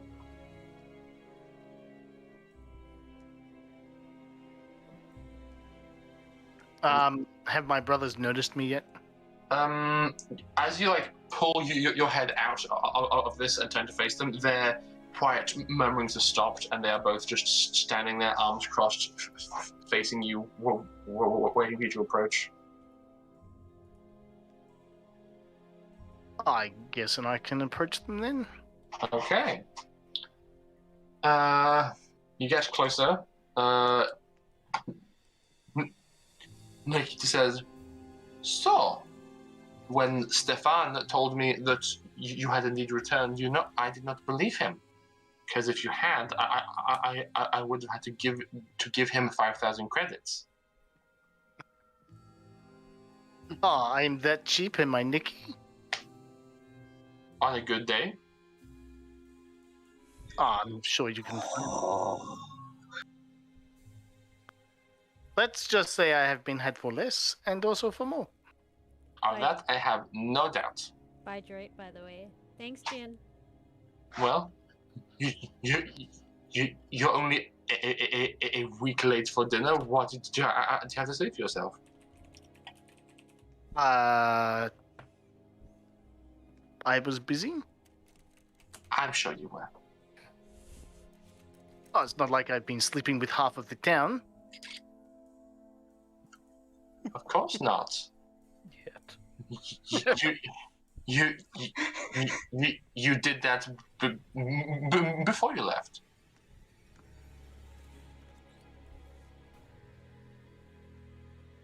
Maybe not half. I mean, half of them at least are women. Or maybe. Never mind. Whatever. Are What's you that? jealous? Is this why we're having this conversation before dinner? Look, you don't need to know about my marital situation. I'm sure you would. I'm sure you would hate my wife. Do I know your wife? Probably. I'm not really full of hate. Not like I used to be. You remember that skinny girl, Tatiana? I remember many skinny girls called Tatiana. You know the one. What, the one that you had your eye on? Da? Yeah. Well, I was able to convince her to marry me. Ah, convince. Look, I'm not with my child. so forgetful that I do not remember how good-looking you used to be. He kind of instinctively reaches up and addresses his receding hairline and is like, "Shut up." You're so mature, even now. Suka. Look at all. Yeah, like I've got so much hair left on my head. It's a miracle. I have as much as I have. The family business is stressful. Oh, sure. Like making weapons while there's a war going on. Of course it is stressful. It must be stressful swimming through gold every day. our profit margins are razor thin. I don't know. I've not been involved in family business in pretty much all my life. Now, do we keep bickering in the hallway or do we go to dinner? At this point, you see a figure kind of emerging from the hallway next to you. This is your older sister, Dima. She's dressed in very loose, flowy, comfy clothes. She was always kind of like a relaxed, go with the hang on, wait. Is the right person? Yes, very relaxed and go with the flow, but always loved tech, loved computers and machinery and things like that.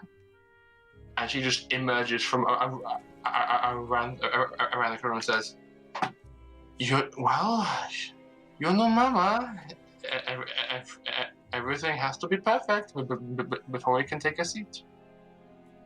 It's not Mama I'm so worried about. It is more grandfather. Unless he has changed his ways and he's not so... Oh shit, we have 1 minute. Grandfather has his own special menu to contend with these days. Oh, I see. So everything is ground up into a paste for him? That is unfortunate. Not so bad, it's just, low sodium, no red meat, things like that. Are you kidding? No way. He is as unhappy about it as you would be. And as she's talking, she is kind of getting closer to you. And says, "Now, are we gonna hug or what?" Of course, my beautiful sister. And she brings you in for a hug and just says, Don't listen to Nikita. The stick up his ass is twice as thick as it used to be." And then she breaks away.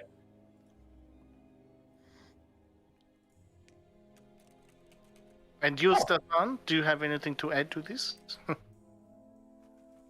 I didn't see you, I don't know, sometime in the last week? We've been around. I've been helping you and your motley crew do all kinds of things. We're still waiting on an Maybe motley is not quite a word because there's maybe only 2 jokers really, but... I've been told the council is still waiting on an answer from the proposal. I don't know. You haven't been briefed about the offer? Yet. Some crew you have. It offered to join the Harbonan military. Make your big cruiser our flagship as we take fight to Yakuta and sue for peace. That offer. But I do not think that any of us have... none of us have been in the same room all at once. No, hang on. Not all of us have been in... We haven't seen each other all at once in the last week. Everybody's been off doing little projects. Okay, well, the council is waiting, and the Milan is almost fixed. You should probably choose soon.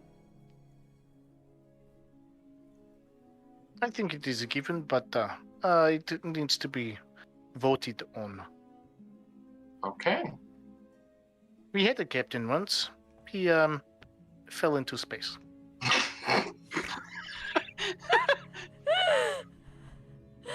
Oh my god. We're not that bad. We don't mutiny. Jesus. What a callback. No, it was just he just fell into space, and we felt it better to go on without the captain. I never speak of him again. Pretty much. At this point, you hear a very genteel and dainty ding-ling as a bell is rung.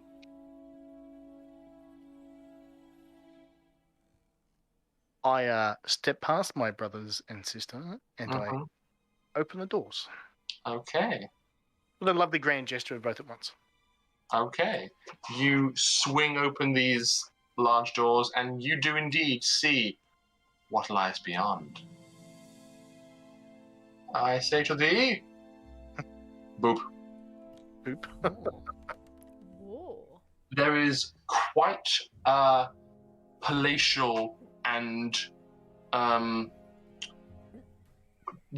profoundly wasteful use of space in this hall before you. Grand table sits in the center of the room with A lot of space around it.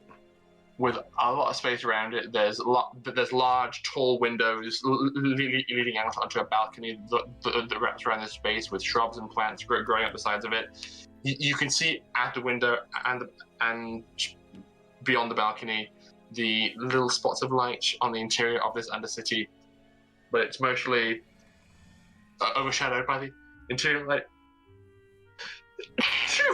Bless you. There's one big chandelier, center mass above the table, and you can see that the rest of your family are already seated for dinner. I'm going to sneeze all the time. Bless you. Pineapples, but not buds. I'm Damn sorry, Alice. I can't find you surprising anymore. I've known you for too long. God damn it. I gotta think of something that I wouldn't normally say. At the head of the table, as you push past your siblings and enter with a grand gesture, you see your grandfather, Nikolai. He is considerably more emaciated than the last time you saw him. He's in a wheelchair, kind of a bit shriveled up, has a blanket over his knees, and has his mouth all curled up as though he's anticipating a lot like some kind of like sour sweet or something. He looks just very unhappy to be alive still. Yeah, basically. Your best guess is that he's in his early 90s and has made that everybody else's problem every day of his life.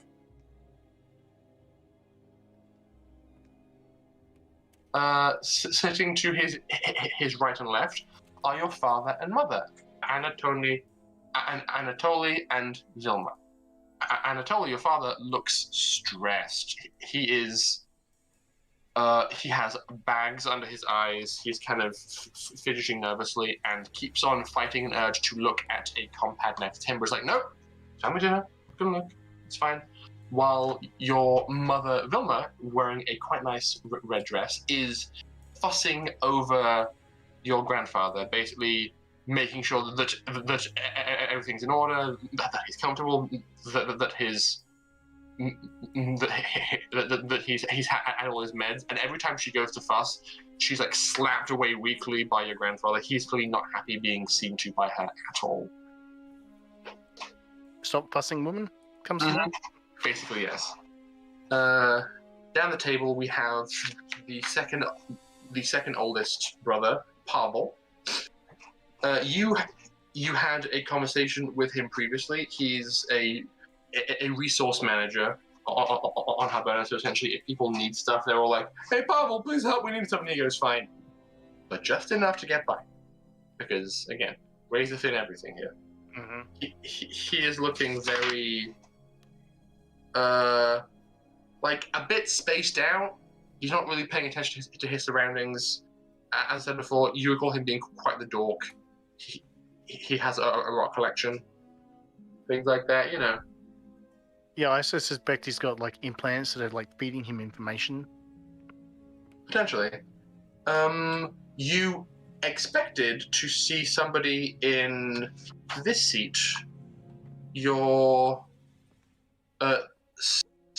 Stefan's twin sister, whose name I, for some reason, did not write down. Why didn't I write that down? Is a very good question.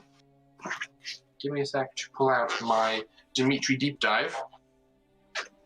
There's a whole folder, just a couple of pages. I wrote down a family tree. Sophia. Yes. There is there is a space at the table not occupied by Sophia, but you recall that she and Sophia were always very close, very rough and tumble.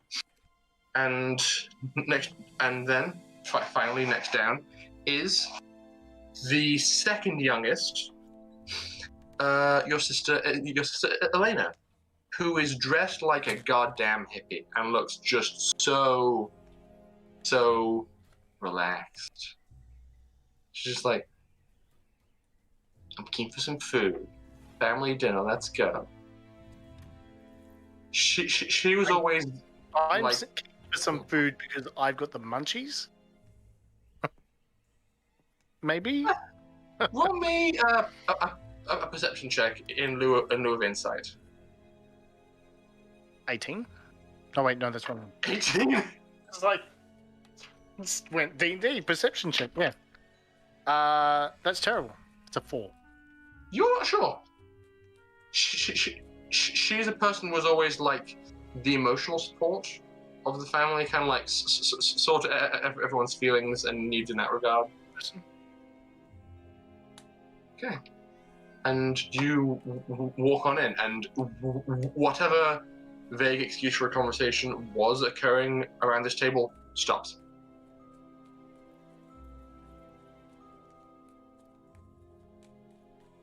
Everyone just looks up from their empty play settings and looks at you.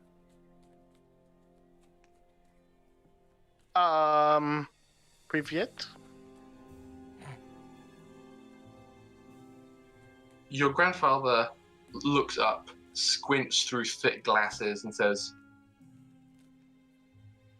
Dimitri! You're late! I apologize. Sit down. We have things to discuss. Okay. And he points you to your regularly assigned seat here.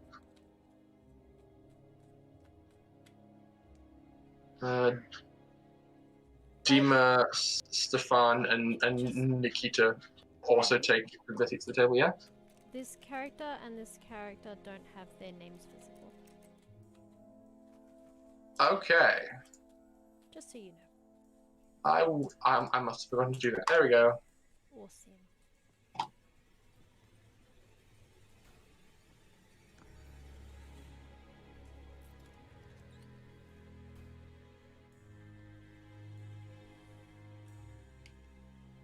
I'm making it so that you can control Molly just because it's fun. There we go. She joins you. But has Molly been visible this whole time? Actually, I should probably ask. She's probably sitting wrapped around my neck like normal. Okay. You would know not to sit Molly there. That is a place setting that has been left intentionally Empty. set and empty for your grandmother, who is no longer around. Okay. Interestingly, exactly the same effort and care has been put into a place setting, which is right here. Which I'm eyeballing. Yeah, you know that it's where your sister Sophia would be sitting, but she isn't here, and everybody else is. And of course, there's a place sitting missing opposite me. Indeed, that's the token spot for guests that doesn't have a place set at all.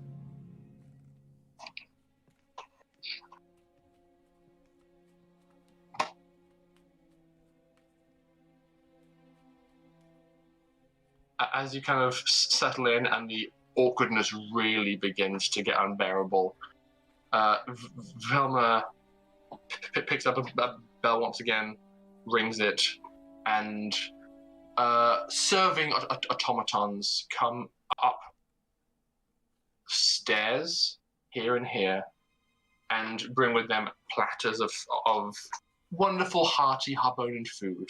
These are simple food transport robots. Basically, circle around, say nothing, have very blank but stern metal faces, and just deposit meals in front of everybody there. And the entree begins. We start with the soup. Indeed, you do. A hearty potato leek soup. Like,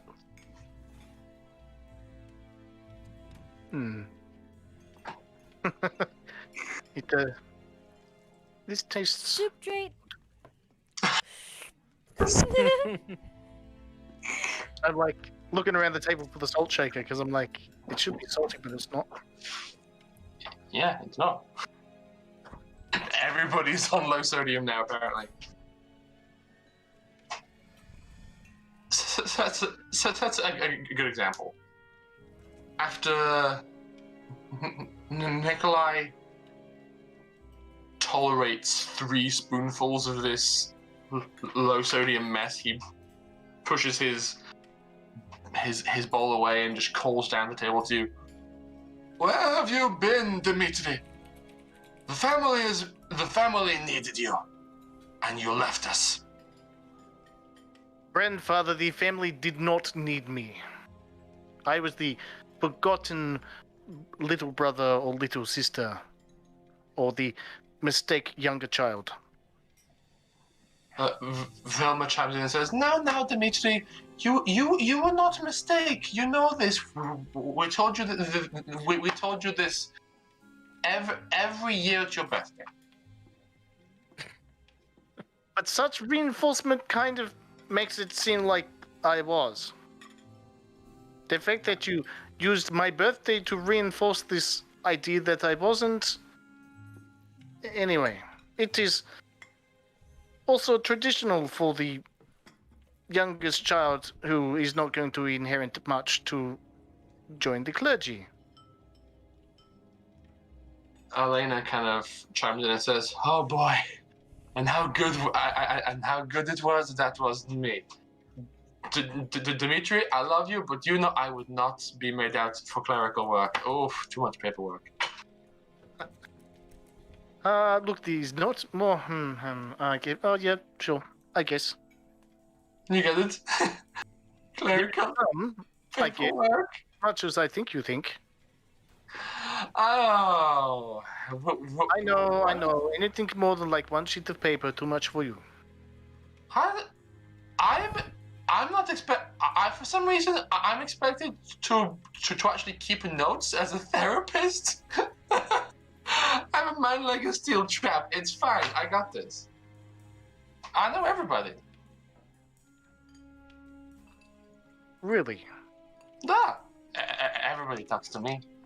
I feel sorry for her patience. Have you talked to Felix? Felix? I've tried to speak to him many times, but he always refused to open up. Apparently, there has been bad blood between families that somebody didn't want to talk about. Nikita goes, "This soup is lovely, Father," and is trying to steer the conversation away from something. This soup lacks something, but I'm not quite sure what it is. I've been eating space food for quite a while, so everything on planet tastes a little weird.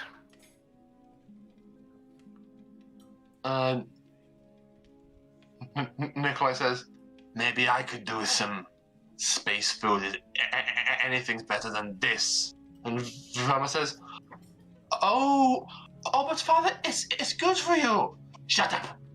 I know what is good for me. I want a steak." Grandfather, slight question for you. When was the last day you had fun? Oh, you know.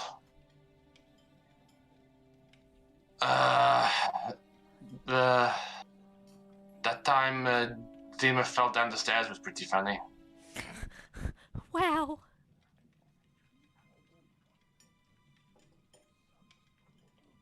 Okay. Mama and Papa, how long has he been like this? How long have you been trapping him in this decaying shell? Do I need to lecture you on morals? Your father chimes in and says, "Not now, Dimitri. We are having a pleasant meal."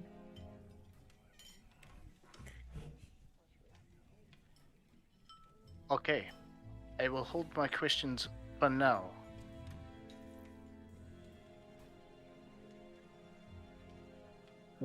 You kind of like glance down the table at everybody. Most people are looking pretty chill. Your brother Stefan is already 2 wine glasses in, and you can see that he is continuing to make significant glances at the empty place setting across from him.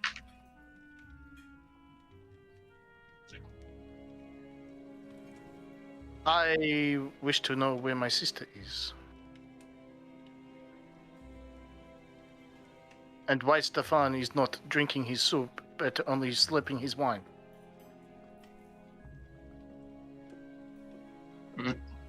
Nikolai says, "You would have known if you'd been here."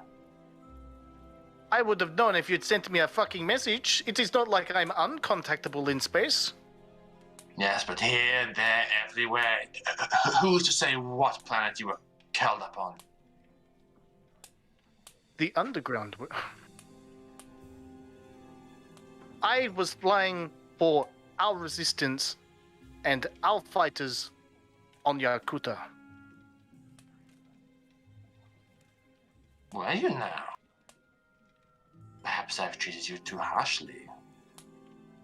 Well, you've barely treated me at all. We gave you plenty of opportunities. We paid for that flight school. We indulged your friendship with this Sokolov boy. This Sokolov boy, huh? His father was more of a father than you, half the time. You were too busy with your business, which is fine, I understand. But at the same time, I was a child, and I needed affection, and I got none. If this family were not the institution that it is today, this planet would be lost. And then it wouldn't be a problem, would it? Careful now, Dimitri. Do we need to go back to how you have treated grandfather?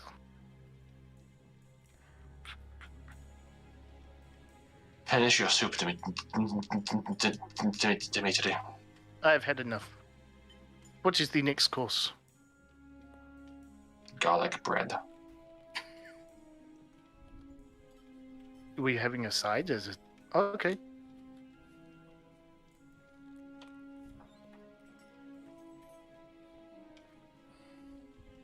Vilma, could you? And Vilma rings a bell again. Elena, who was like actually enjoying the soup, like getting some bread, Duncan in was very happily enjoying, and goes, "Oh!" as the robot servants come in, take away all the plates, carry them off into the kitchen, and bring out the next course. Everybody gets. It's the equivalent of garlic bread, but if garlic bread was also loaded fries. There's cheese and bacon bits on top of the garlic bread. It's pretty nice looking. But what comes out for your grandfather is not nearly as enticing. It's like a buttered cob loaf with chives. He looks very unimpressed. Poor buddy. Elena, who is quite curious at this point, says, "So, Dimitri, tell me about yourself. Any gossip, any drama I should know about, any love interests?" I've had a few love interests, I guess. I'm not sure I would consider it gossip. Everything Everything's got it in my profession. How many love interests have you had, Elena? I'll never tell. Doctor-patient confidentiality. Sure. Except normally you do not sleep with your patients. Apparently, she needs to lose her license and get She's not a very good therapist, I'm sorry. Oh, It boy. is a bit loose, like something else. Oof. Whatever. You're no fun. Who is this? What's this ornament you're wearing around your neck anyway? Oh, well, that I guess I can share with you. It is not an ornament. This is my friend Molly. Huh? What? Molly is friend, companion, traveling buddy, whatever you want to call her, but she's an alien that we picked up on a planet. There is genuine interest from Pavel, who at this point has been very quiet and kind of just like self-enclosed. He says, "Oh, really? An alien? Oh. A bug alien. Hello, Molly." I'm not sure she would classify as like bug from like human lens, but he's close enough. Molly, Molly crawls off your shoulder, and while she's quite impulsive, she is reading the room and is like very sheepish in all of her movements. You're sure in other companies she'd be like stealing food, doing laps at the table, being her usual self, but she can feel the like tense energy and just like sheepishly goes onto the table, takes a piece of your garlic bread, and just starts to nibble.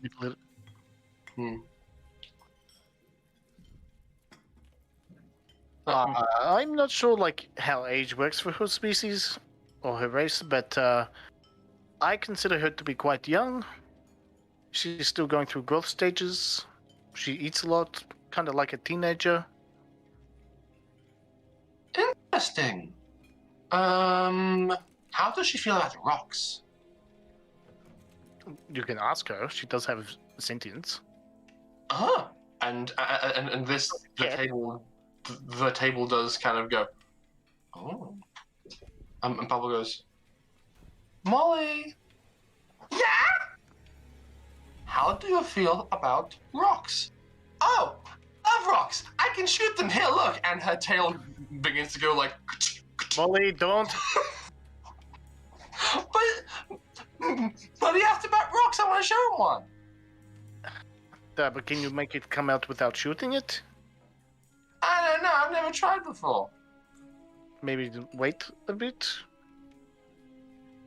Okay. The tail slides back in, and she curls back up with her garlic bread. Have they realized that she's talking to them telepathically? Dima and Elena being nearest to her probably would, because they can see that her mouth isn't moving. Yeah. So that's really happening. Yeah. Yeah. So Dima leans over and goes, "Interesting. Telepathy? Duh. Oh, how impressive. Very, very powerful. Nikolai, at the head of the table, has at this point picked up his entire cob loaf and just like throws it and says, "Well, if she is so impressive and powerful, maybe she can dispose of that rubbish for me." Jumps up in the air. Molly does get a bit excited and goes, and she gives you the body language of, "Can I?" Yeah, go nuts. She curls up into a ball, rolls across the table, unfurls, just long enough to curl up the loaf into her, and then keeps rolling, rolls back, and then sits down and just like, just enjoying herself. The entire table is looking a bit more relaxed for this delightful distraction.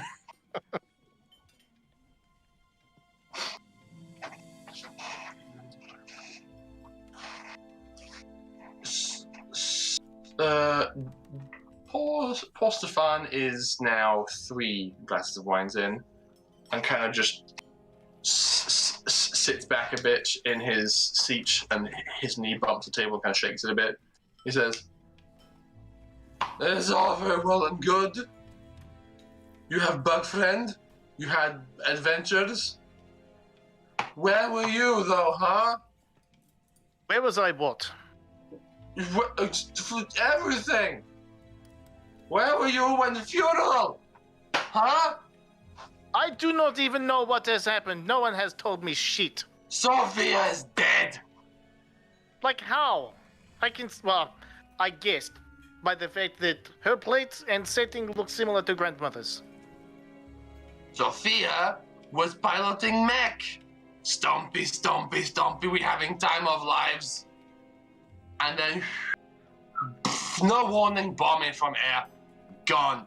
I get nothing, I can do nothing. I am useless. She's gone. What am I to do with myself now, huh?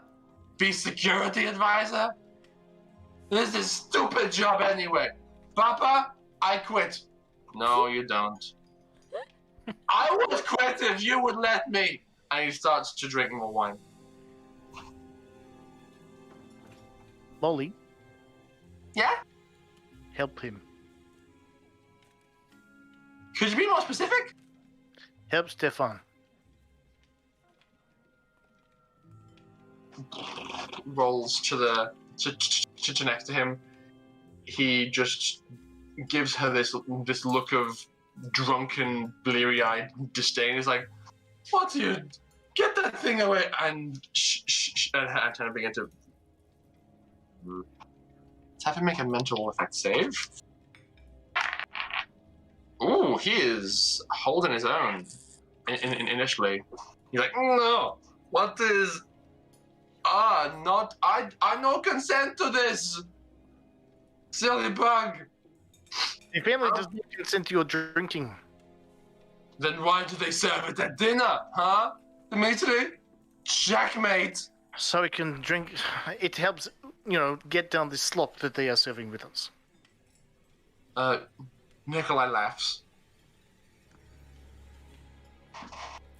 Look, I understand the planet is under siege, that the city is underground now, that maybe, the food that we get here is not the quality that it used to be, but I at least expect some salt in my soup. Velma chimes in and says, "Dimitri, tell Molly to leave your brother alone, and we as a family have all agreed to make a sacrifice for your grandfather, for his health and his longevity." And he just scoffs at this comment. Have you asked grandfather what he would like in his life right now? We all rely on your grandfather's wisdom and experience in these trying times. We need him to be around and healthy to help us. I scoff. I'm like sure. At this, your mother is getting a little bit agitated and says, "Look, Dimitri, I don't appreciate your tone. You have been gone for years and years, and you come back and you try to unravel all the work we've been putting in. Every sleepless night I have spent at your grandfather's bedside, keeping him comfortable. I do not appreciate this from you, Dimitri." Mama, I appreciate your sacrifices, but perhaps grandfather would actually like to die. Death is not the end of life, as we teach. Sure, we do not know 100% what is at the end, or what is on afterwards, but it is better than suffering on this earth. Nikolai just kind of leans in, his thin, bony fingers kind of curling, and says, "You are more and more endearing to me as you speak, Dimitri. Maybe you should listen to the boy. I grew tired of existence." I've seen much suffering in my life, short though it has been so far. On many different planets in many different forms, and we all love Grandfather, but we also have to love him enough to let him go. You notice to him for us to control his life like puppet just because we don't want to deal with the grief of letting him go. You notice like visible stress on your father's face, and it's not stress like, oh no, what will I do without him? It's stress like the stress is, oh no, oh god, how will I run this business without him? What does Grandfather do every day? What are his duties? What are his responsibilities? Your father speaks up and says, your grandfather is the head of this family. He helps to keep us all together. He provides me guidance for how to run this company. He is an icon to the people of Harbonan. He's a sign of strength. Grandfather, what are your thoughts on this? I wish to rest, grandson. Eternal rest, or just like go to sleep now?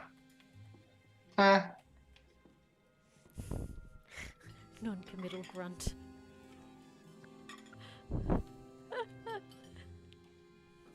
Do you think Papa is capable of being the head of the family and taking over what little responsibility I would guess he would have? He has much to learn.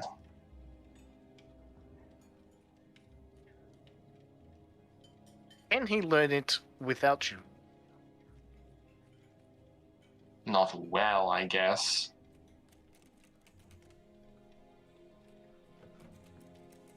And there's a definite tension arising between your father and your grandfather.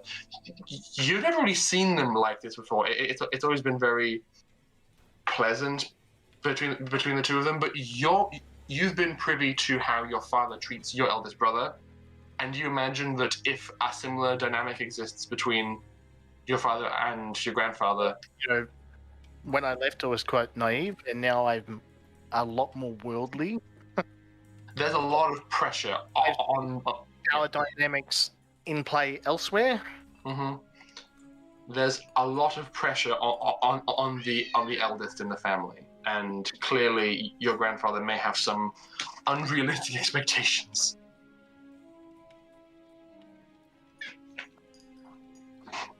Okay, do we get dessert?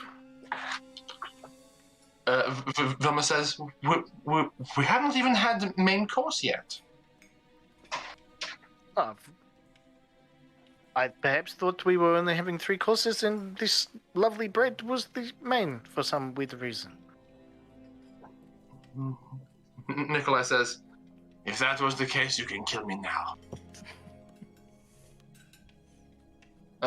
At that, the serving robots come in once again to take away all the plates, and what is brought out for everybody except your grandfather is very nice. It is a breast of chicken with a salad and other assorted vegetables and some nice sauce to go with it. It seems like a nice meal. Your grandfather has no sauce, no seasoning on the salad, and the salad looks a bit light. Poached chicken. Poached chicken as well, yeah. As opposed to roast. So his is poached and skinless. Yours is like nice and roasted and has the skin still on. He's once again, very unhappy. I stand up. I pick Mhm. up. I walk to the other end of the table. I'm like, grandfather, I do believe that their meals have been placed wrongly, and I swap them. Oh. You, as you do this, your mother gives you this. Stare at my mother and I say, don't. And then I sit down again. You can tell in the moment before you say don't, she was going to like stand up and try and like switch them back. But you give her this just look and she's like, very nervous. Your grandfather goes to town. He's much happier with this arrangement and actually is like full on tucking in, is making a lot of very happy noises as he eats the chicken. Your mother is making a lot of concerned noises. Mother, is your chicken not to your liking? She does not respond to you. I wink at Elena and then I eat my meal. Okay. I have no problem eating poached chicken. Like, yeah, your meal tastes perfectly fine. You can probably imagine it being saltier and having more flavor, but it's fine. Yeah.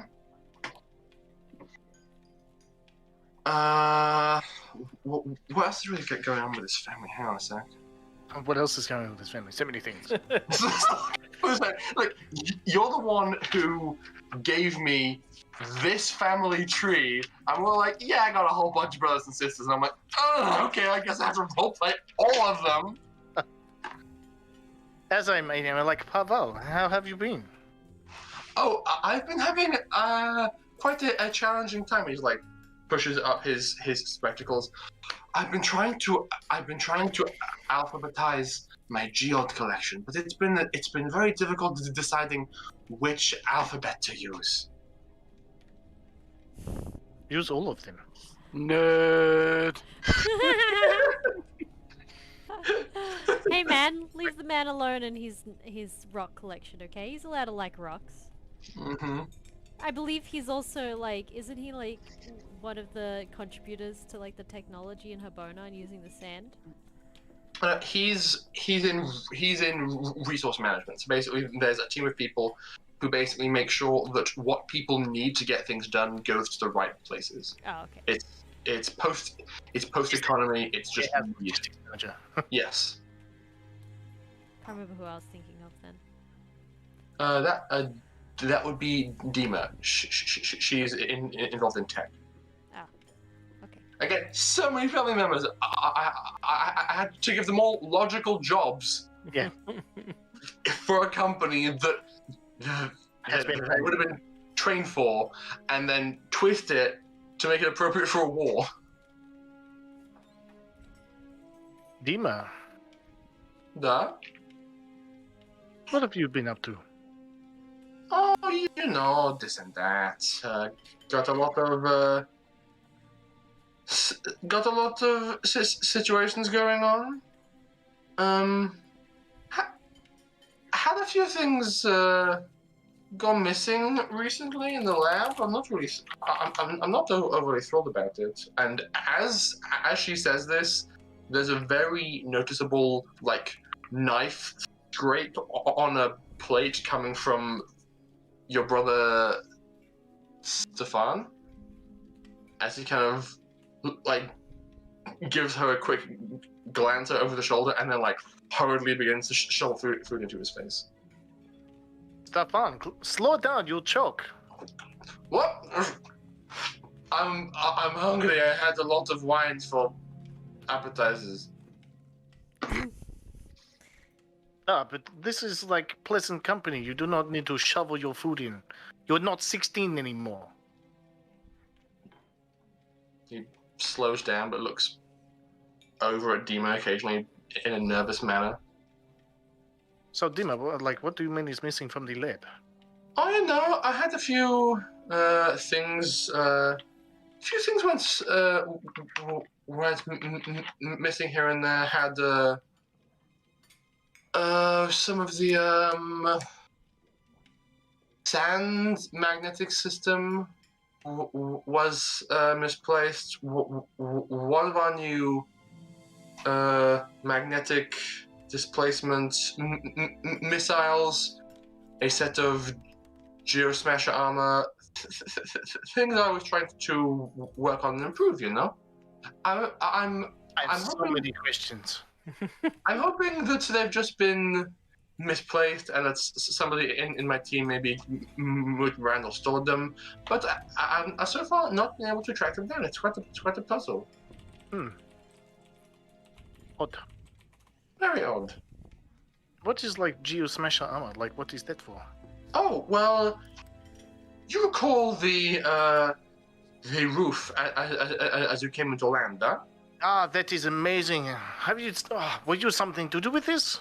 No, but I have been working on the core of the technology and trying to expand its applications.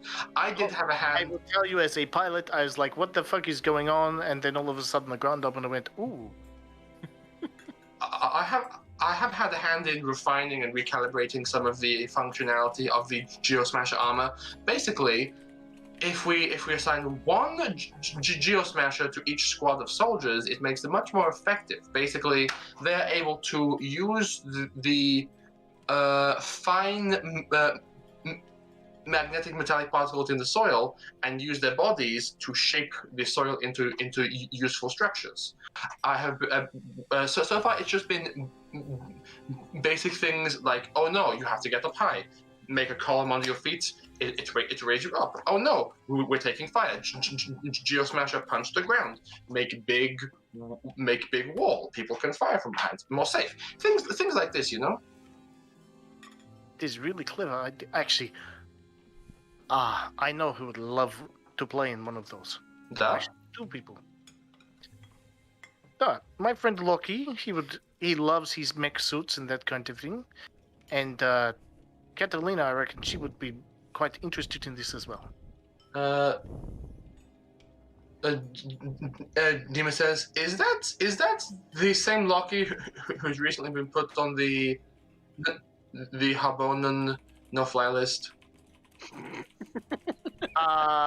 Most likely. If he was anything to do... Oh wait, no, he was in that stupid aircraft. That would be him.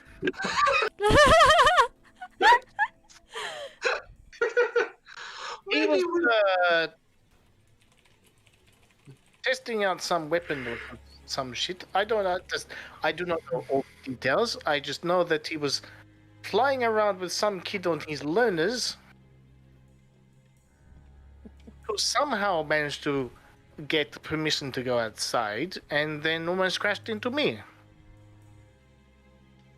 Maybe we revisit Loki using Geosmasher armor once his probation is clear. He's fine with mech suits. He's just not good at flying.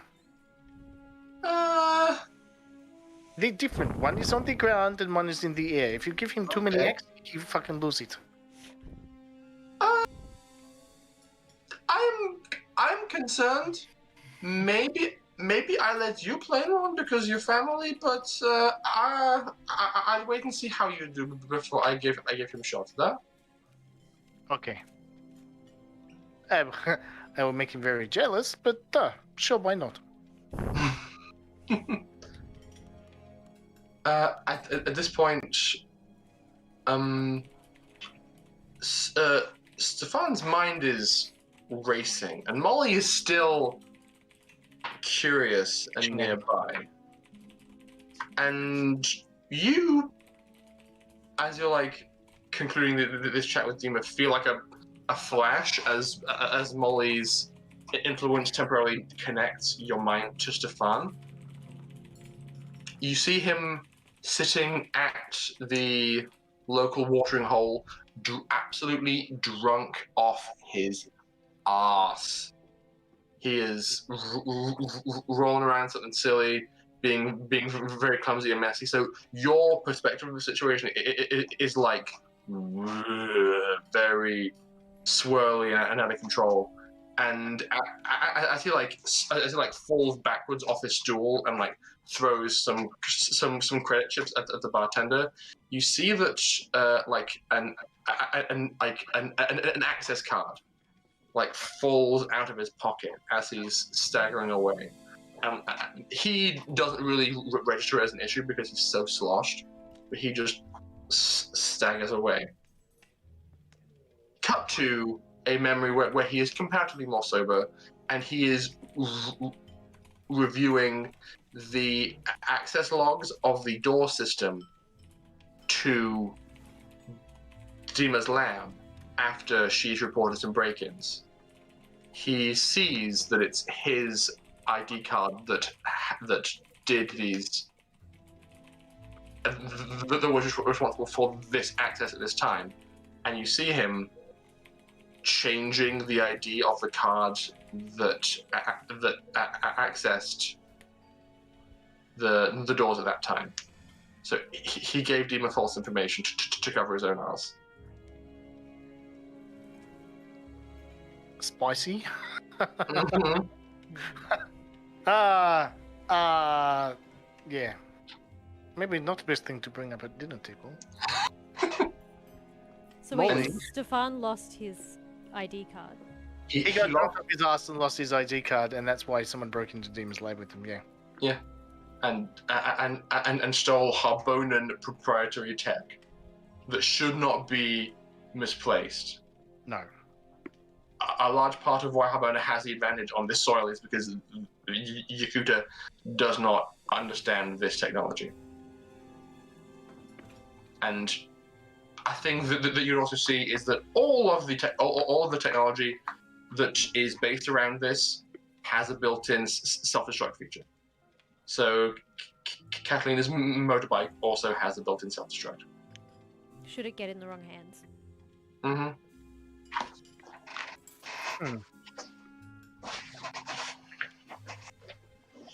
I presume the bike is biometric to start up and everything. Yeah. But still, it would still explode if you wanted it to. Oh yes, she has that button connected to her watch. Mm-hmm. I say, Molly, can you see if you can find some happy memories of Sophia for Stefan to help him? Yeah, I think he has forgotten his sister in all her glory. Maybe. He was just thinking about this one like a lot, and he smells really sweaty, and he keeps looking at me. No, he's guilty.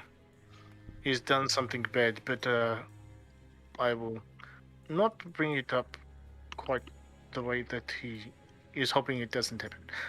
Dima? Yeah? Does this tech of ours have no safety features? Oh no, it does. It seems though that a lot of the features were circumvented. I tried to track them down, and then when that didn't work, I tried to activate self-destruct. Both I assumed didn't work. I couldn't get the tracking to work. Our internal smoke sensors didn't register any explosions. So I feel like somebody was smart enough to circumvent them prior to us realizing, which is itself quite impressive. But I would think they would still be on planet, huh? There's not a convenient way to leave, no. Unless your name is Loki and you convince with he's not suspicious of this. He's just dumbass at times. Technically, I didn't leave the planet. True. That's true. Didn't leave the atmosphere.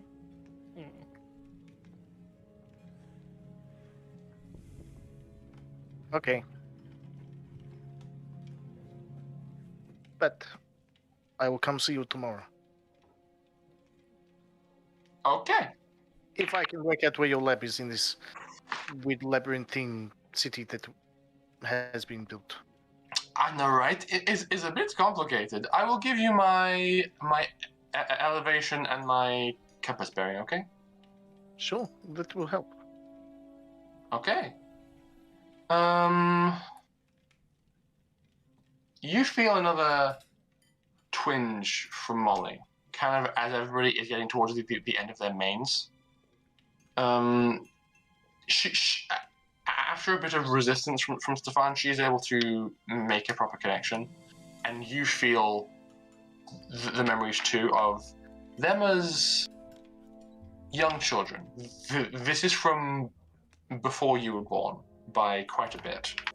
They are outside on the surface of Harbonan. They have the Magtech hadn't been created yet, so a lot of the surface travel was by modified like snowmobile, which isn't as effective as what you have now. So both of them are like playing on kiddie snowmobiles, cutting across the sands and the grit, just carving it up, and they're just laughing, enjoying each other's company, and just having a really good time. And as you feel this memory return to Stefan, you like look across the table at him, and he just like shakes his head,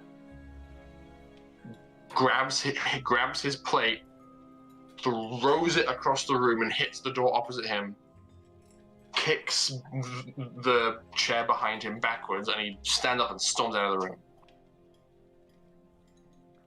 room. That was not quite that did not go quite as planned.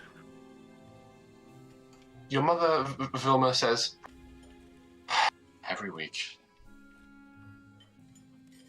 Every week? And have you not sent him to Elena for counseling yet? Every week something has to go wrong. Why can't we have a nice, pleasant family meal? Sometimes it's Stefan, sometimes it's Dima, sometimes it's Elena, and now it is you and Stefan. I just want to have one night where we can be a family. Perhaps if you were not torturing grandfather with food.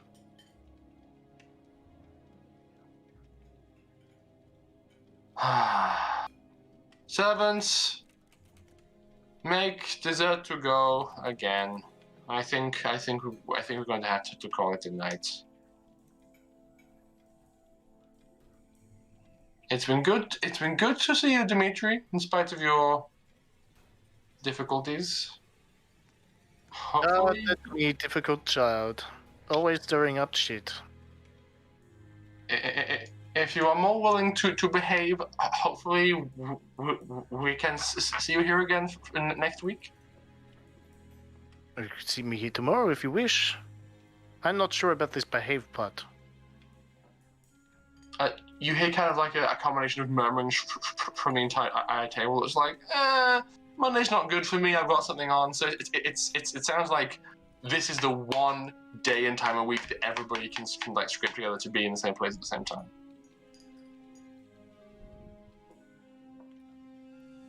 And the servants bring out to-go bags. Every single one is folded like a swan and has a little souffle inside. And with that, people begin to peter out and leave, and the evening draws to a close. I go up to my grandfather. Well, I'm guessing my mother's about to shuffle off to bed or some shit. She is like doting all over him, and she's like, "Okay, cool." It's like she's making sure that his face has been wiped with a napkin, and there aren't any crumbs in his lap, and he is hating every minute of it. But everybody else is kind of like peeling off and going to different places and different parts of the house.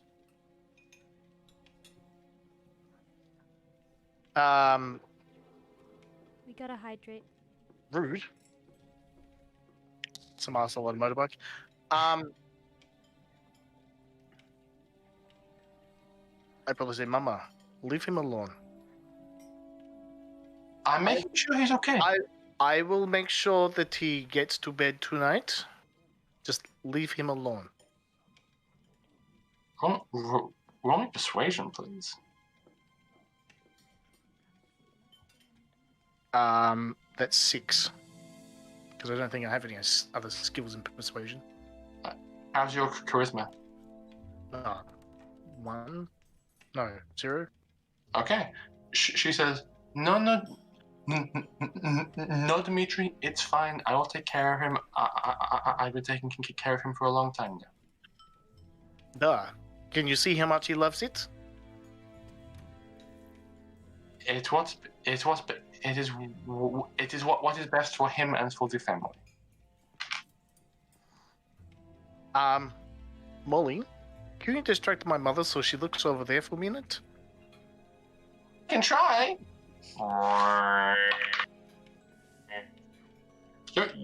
Your mom has a mind like an iron trap. No, I mean just roll around on the floor, say, "Look at me," or something. Okay, yeah. Molly is prepared to... A physical distraction, not a mental one. Okay. Molly jumps off the table, rolls towards the bureaus of decorations against the wall, and shovels up to 2 decorative crossed monoblade sabers on the walls. She climbs up onto the cabinet and just starts messing with the hilt of one of them. And Vilma goes, no, get Dimitri, your bug, sit to your bug. I told you, she is sentient, she has mind of her own. Vilma approaches and goes, Molly, is that her name? Molly, don't touch, leave the, stop, and she's going to physically try to pick her up, but it's oh, fine. Big bug. If she's not paying attention, I slipped my grandfather a hip flask. Okay. Of what? I think vodka. Of course. Okay. You kind of pull it out, palm it to him, and as he realizes what he has, he gives you a wink and says, "You truly are doing very God's work, boy." I just touch my nose. Wink. Come on, Molly. Time to go. Yep, she leaves the sword alone just as your mother was building up the courage to actually try and touch her. And the two of you make your way out of the front door into the Harbonan night. And that is where we're going to call the session for tonight, because that was a surprisingly long meal, but I had to do that at least once. I had to get them all together and challenge myself as a DM and see if I could effectively run a family dinner where I was almost the entire family. Oh God. And I also did owe it to my housemate and also me to try and see if people were at all interested in the family drama that's been brewing under the surface. Seems like the family's on its way to imploding. It's not been easy for this family at all. Well, you saw what happened to the Sokolovs. Mm-hmm. They actually imploded. War does a lot to a lot of people. Yep, and Catalina's very... not hopefully, just frugally, I guess? No, not the right word. Tentatively trying to piece it all back together. Okay, now, I think we've spent a decent amount of time in downtime on Harbonan. I don't want to get caught in the trap of let's play out and play everything. So here's what I think is going to happen. There is one last conversation I'd like to have with Tazi when we get back, but yeah. Jin needs to talk to the council. Katalina wants to talk to Tazi. Lockie, did you have any other plans prior to the conclusion of this? I was going to say, apparently we need to come to a vote thing about whether we're going to be the flagship. Catalina Lockyer wants to talk to everyone. Do work on the mechs. Okay, cool. Oh, and of course, Dimitri's going to go and have a chat with Dima and figure out what's been going on with that. I'm just trying to make sure that everybody gets their play, but also that we aren't caught in downtime without a logical endpoint. I mean, it's a lot of okay. We do a you thing for a chunk of time, and then we do a you thing. It's basically like 1 or 2 people get a chunk of time per session, whereas normally it's everybody having interplay with each other, which means that I think sometimes we need to do those chunks, but yeah, it feels different, and I don't want it to get to be up for too long, just because like, the whole point is being able to play together and not just having me playing with one person while everybody else watches. So yeah, with family, I think I still need to do something with that. Well, yes, of course. Because all I've done so far is come to dinner and make up with my grandfather and antagonize everybody else. Yeah, you really did a pretty good job with that, yeah. I think Catalina's done with all of her alone stuff. She has one more moment to have with Tazi back on the ship. Cool.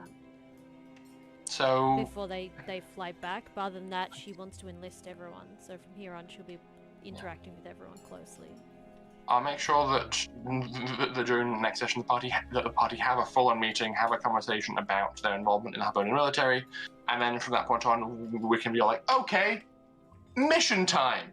You've had your prep, you've done your things. Here's the actual plan for taking it, for trying to take it if you're willing. Fairly optimistic, thinking that we're planning and shit. You can plan during the meeting. You know what they say? No plan like no plan? No. Best laid plans? Mm-hmm. What's it? Something about contact with the enemies when planes go out the window? No plan survives first contact with the enemy. Yeah, that's the one. Okay. Who shall we raid? That is a great question. I was literally just thinking that. Who do we raid? I don't know about that. I just think that means that there's people who haven't planned well enough.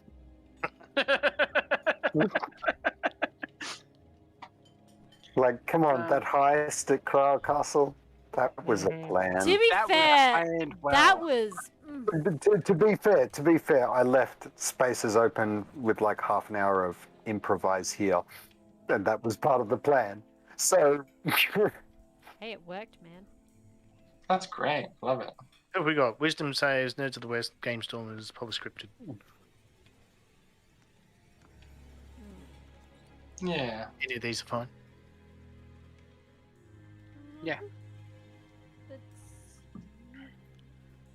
Who do you think, Ella? I'm trying to open up my... Thing to hit the raid thing. No, that's open. I'm trying to look up my list on here. Let's see, who have we got that we're following on this channel? Wow, so many people that are following. Okay.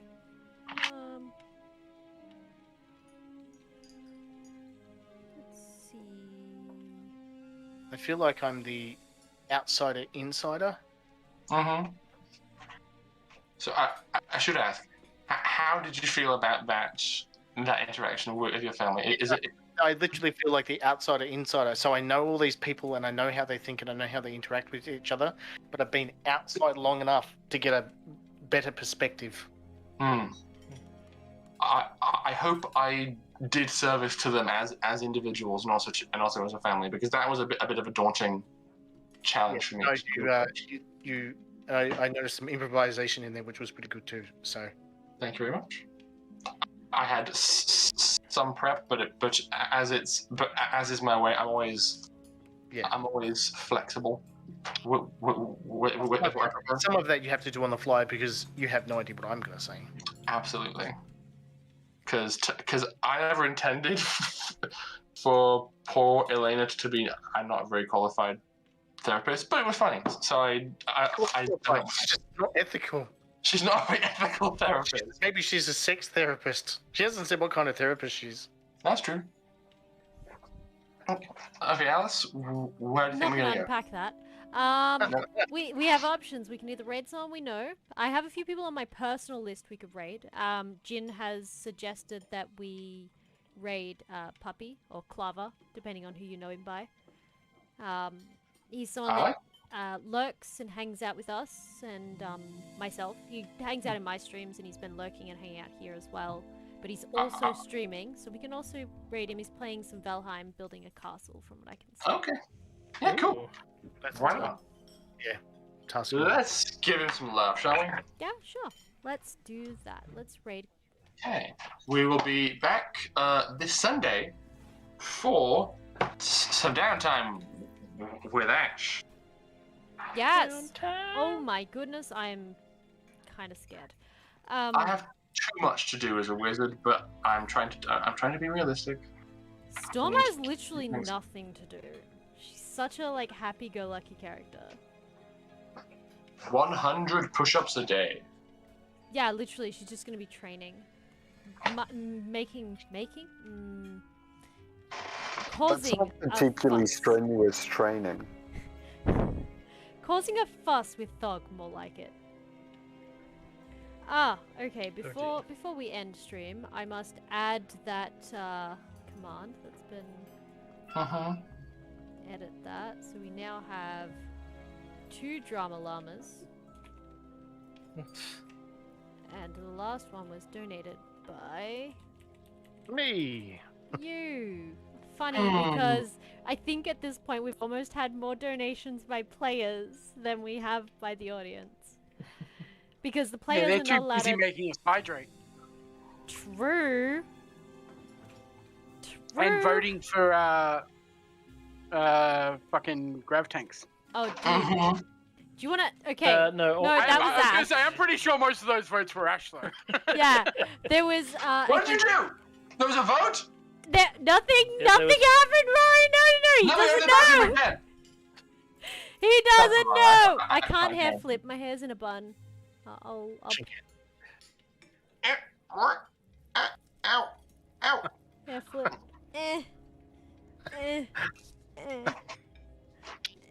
How dignified. Oh god, I'm gonna lose.